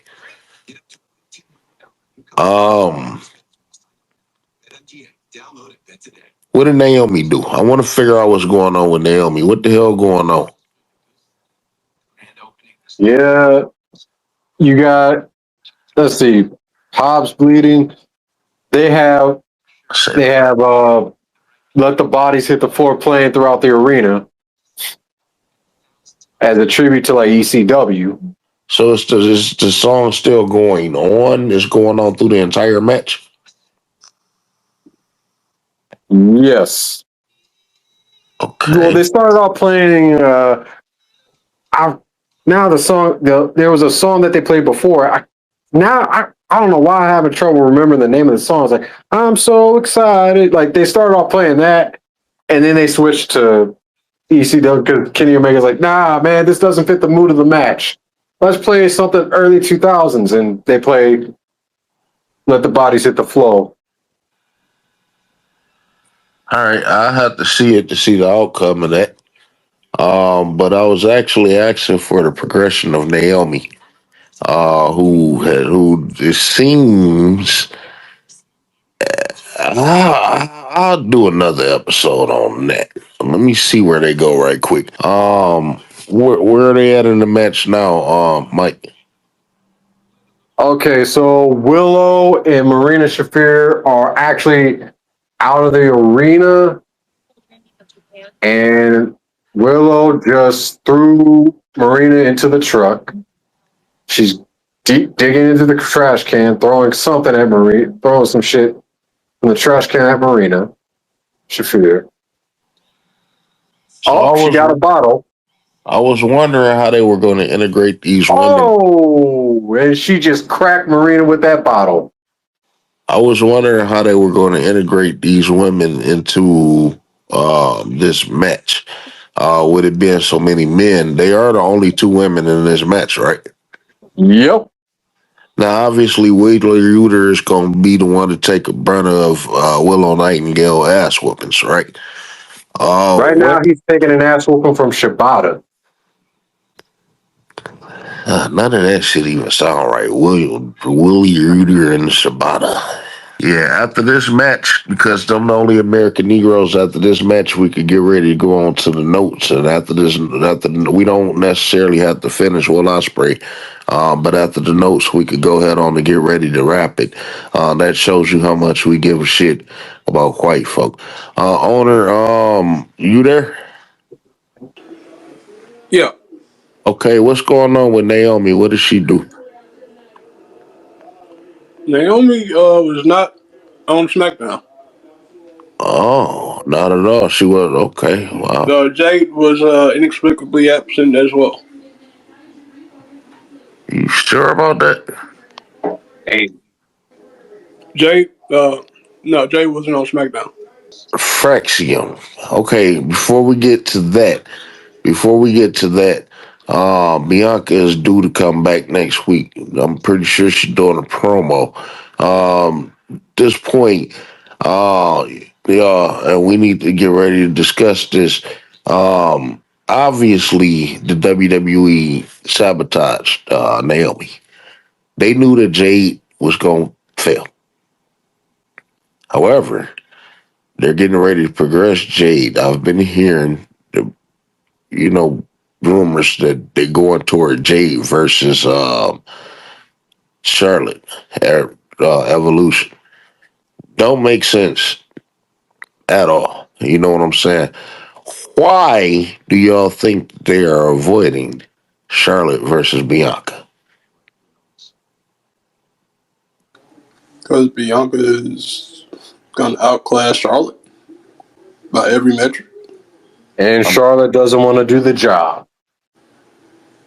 I mean, even if Charlotte beat Bianca, well, it's a performance thing because they can have Charlotte beat Bianca. It's a performance thing. They don't want because you better believe. First of all, that shit that Charlotte pulled on Tiffany Stratton at WrestleMania, she tried that shit with Nia Jax, and Nia Jax beat her motherfucking ass. She can't do that shit with Naomi or Bianca. She got to work. Now, don't get me wrong, Charlotte ain't no hoe, but again, it's gonna come off sloppy when you try to do some shit like that. Charlotte ain't no hoe, so when, for Bianca giving it back to her, Charlotte gonna be able to handle that, but why do that? You know what I'm saying? When you could just progress. You think that Bianca Belair is gonna hold another woman up because she feel like they gonna outshine her? Black people can't afford to think like that in this business. We'll do the backhanded stuff to each other backstage, but on camera, we don't think like that. We're not selfish like that. I'm just fucked up. Like I said, we can't do nothing but continue to exploit these white truths because it is literally right in front of your face. Mike, in this match, so it starts off with everybody in the ring. It's not like War Games, right? Yeah, everyone's in the ring or they go into the crowd. So who's performing the best so far? Swerve, Kenny Omega, Hobbs. All right. Marina's bleeding. For the record, Kevin Knight didn't wrestle at all tonight, right? No Kevin Knight on the show. I heard he's in Japan tonight. Probably. Oh, what the fuck? Marina just put a lock on Willow's ear and chained her to the ring post. Oh, God. AEW just keep trying some of the most dumbest shit.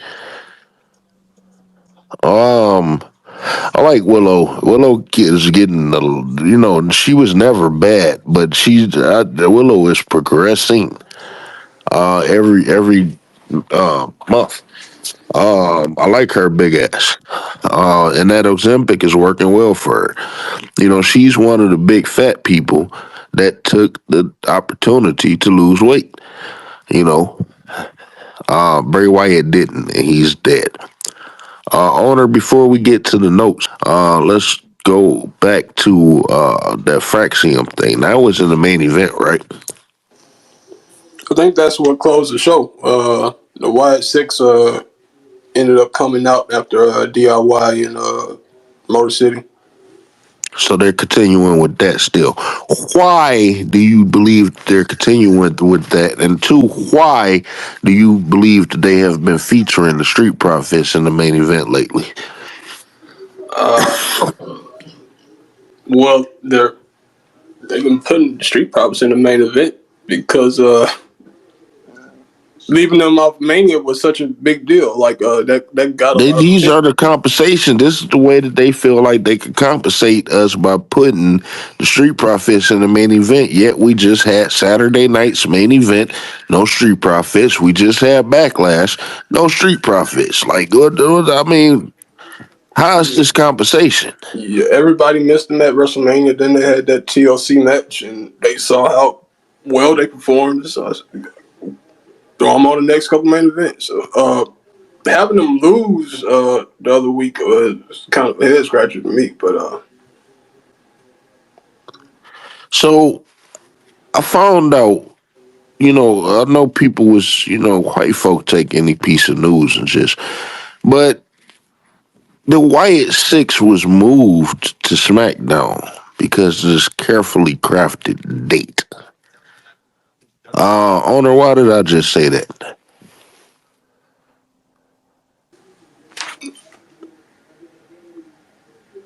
it's Bray Wyatt's birthday, right?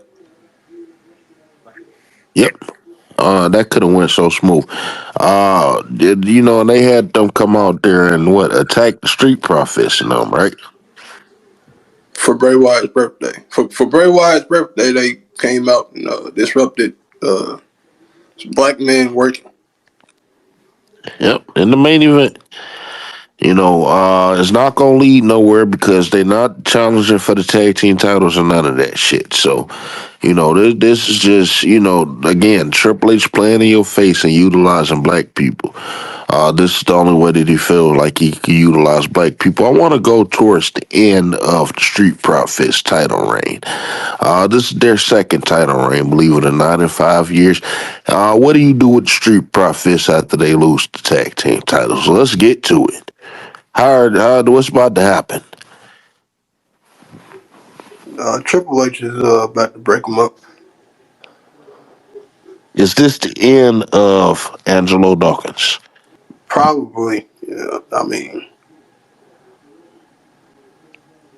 All right, so this is the end of the SmackDown report. This is the end of the report for the week. There have been a total of no successful American Negroes this week.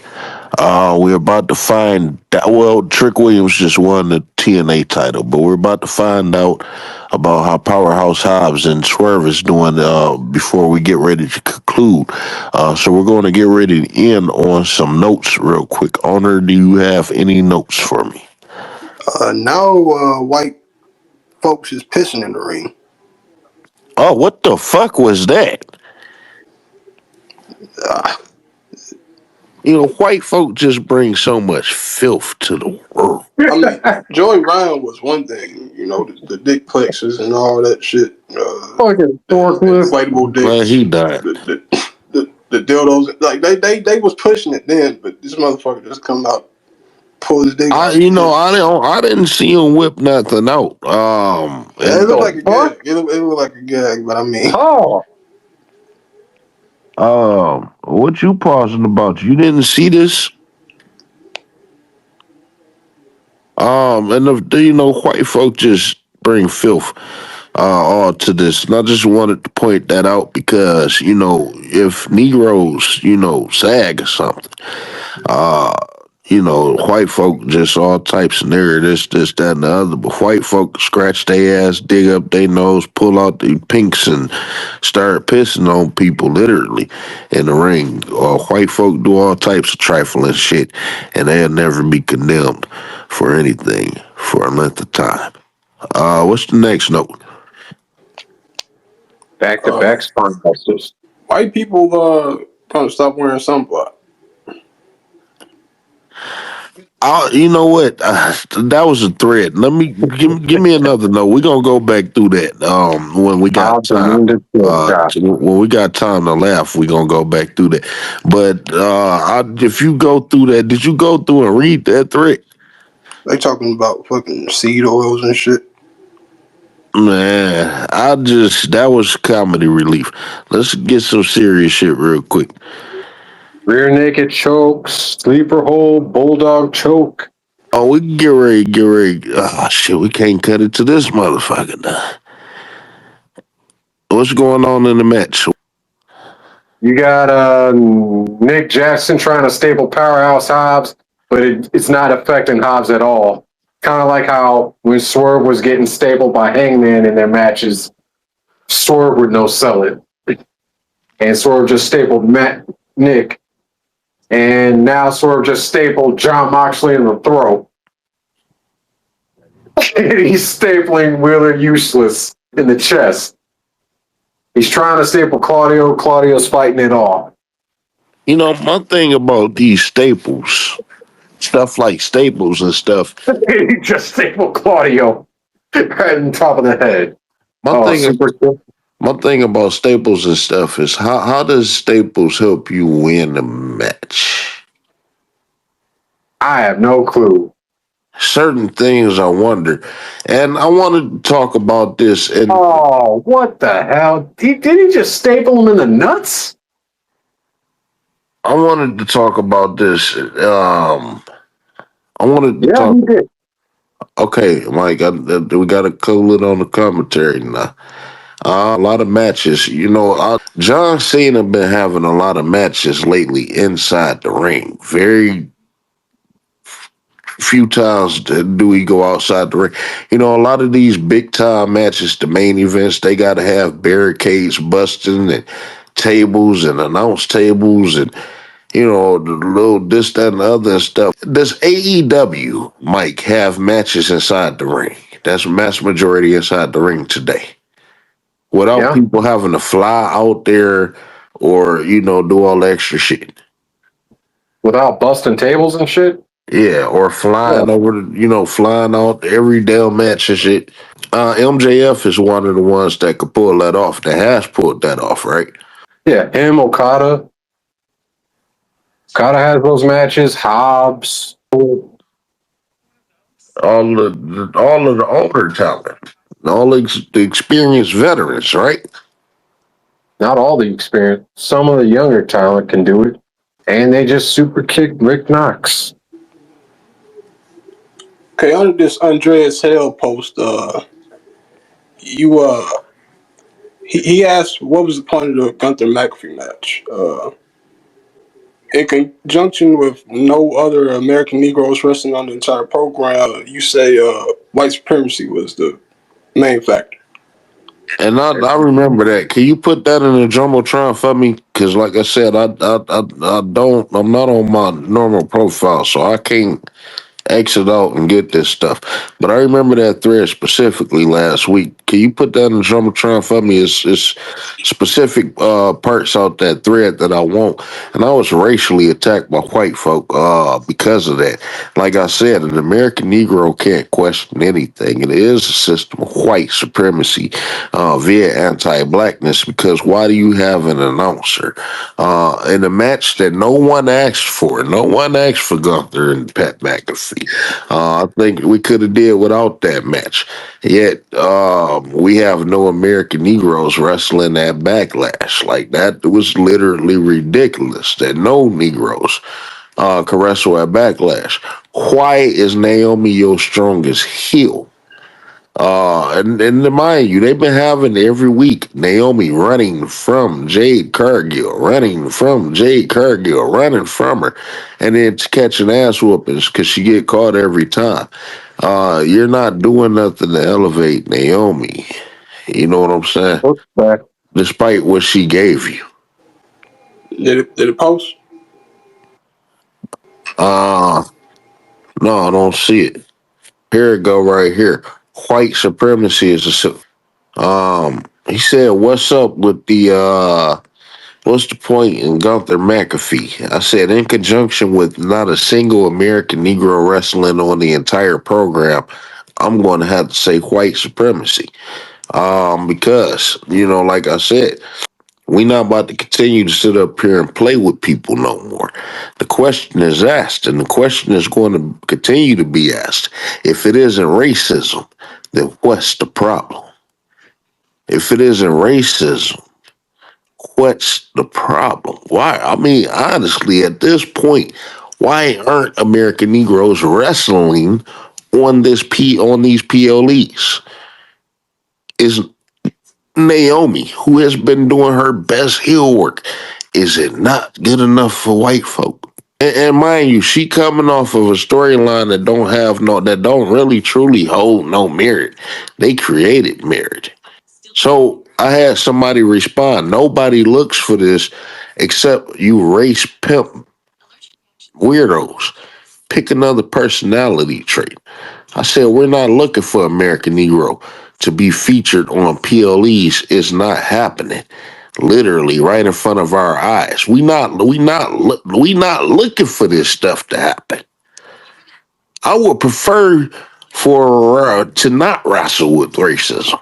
I would prefer for wrestling with racism to not exist in the format that it is, the topics that it is. I would prefer for it to not happen. We're not looking for this stuff. And for the reason that we do have this program and the reason that we do talk about this stuff is because of the stuff that is or isn't happening in professional wrestling on TV and behind the scenes. Let me see. Says, so unless a person is black/black, everyone is white.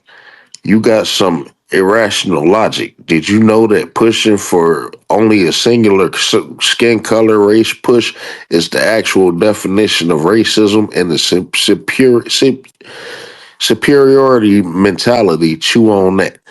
I said, I didn't say all that. But white supremacists has historically used other ethnic groups specifically to undermine American Negroes, including other melanated Negroes. Do you deny it? Says, so putting on a show people that have genetic coding or which makes them black is not black enough, or are they just tools for white supremacy? Said, are you denying that the system of white supremacy? Because, like I said, the main thing is people keep deflecting. And that's one question that they just won't answer. As a matter of fact, I went through this with Pecker Tom Ron and that African bitch, asking them for 30 minutes. Does the system of white supremacy via anti-blackness exist? No one will acknowledge it. They go out of their way to not acknowledge it. He said, yes, white supremacy is superiority of any other race and skin tone. Yes, I deny your argument of people using mixed races to be white supremacists against white people that are black with dark skin is completely contradictory to the argument of white supremacy. White supremacy means only white people and white genetic ancestors and skin. Owner, you caught that last part, right? Then how did Irish and Italians and all them other Portuguese people become white? I mean, let's try to figure this out. As ignorant as a lot of melanated people could be toward this topic, a lot of white folk are too. Then again, are they really? Because they do know when to delineate. They know exactly when to delineate. They know exactly when to turn this man into a Jew. You know what I'm saying? So we gotta, that's why wrestling with racism isn't for white folk. It isn't for white folk to understand. It isn't for them to try to understand. You can't tell me what I should be satisfied with. You can't tell me what I should be content with. You can't tell me nothing about what I choose to fight for, what I choose to advocate for. If you have an issue with that, block me. I'm well within my rights to want to see greater progression for American Negroes in professional wrestling. if white folk were in the same position as American Negroes are today, in that instance, then you will feel the same way. Before I go back to AEW, I just want to say one thing. White folk built America off of give me liberty or give me death. That's what they built it on, freedom or death. White folk will go to any length to get whatever they want. American Negroes better adopt the same attitude, because we on our way out the door in this business. Case in point, Mike, what's going on in this match right now? The baby faces actually won. Okay, so I told you that part right there. I was not. Okay, before I ask you, have I ever been wrong before? Who got the pin? Swerve. Okay. Let's start. I've been doing this lately. You know what I'm saying? It appears as if Tony Khan is seeming to put genuine effort behind people like Hobbs. But then, like I said, it sounds good. But then when as I'm talking, I'm only naming 2 people still. 3 people. Shelton Benjamin, Kevin Knight. 4 people. White folk, and this is in conjunction with what I was just saying. That's 4 more people than last week. Again, this conversation is not for white folk. Because if I start advocating for tangibles, okay, who's writing this stuff? Did you expand any American Negroes beyond Will Washington? Who's producing this stuff? Did you expand anything? I don't think they have any American Negroes. Who's announcing this stuff? Who's refereeing this stuff? We're not seeing no tangibles. Therefore, the problem is still not solved. And to get ready to cap it up, it's always to get ready to cap it off. It's always at the threat that we could have this success this month, but we threaten to not have it again next month. With that being said, we will be back next week with a new edition of Rasslin with Racism. Protect yourself as an individual and protect one another as family. As our ancestor, Frankie Beverly, stated plainly, we are one. And that's the way it is.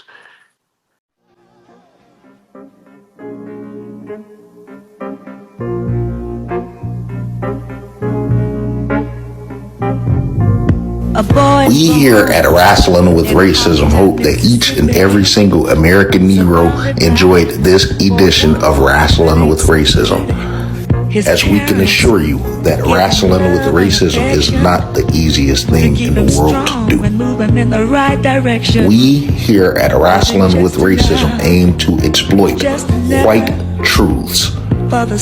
However, white truths isn't the easiest thing to live through.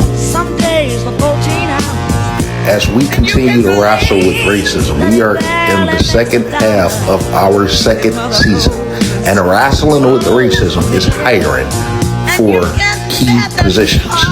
We are actively seeking an editor. If you are an editor and you are an American Negro, please feel free to DM me your resume. You must be in tune with professional wrestling and social issues regarding race, specifically with American Negroes. You may DM me at noncrackersatl with the L on the end on Twitter X, which is also the place where you can find more white truths. Rasslin with Racism is also actively seeking an associate producer. Please DM me your resume if you are interested in the position. You may also DM me at non-crackers@out on Twitter X, which is also where you can find more white truths.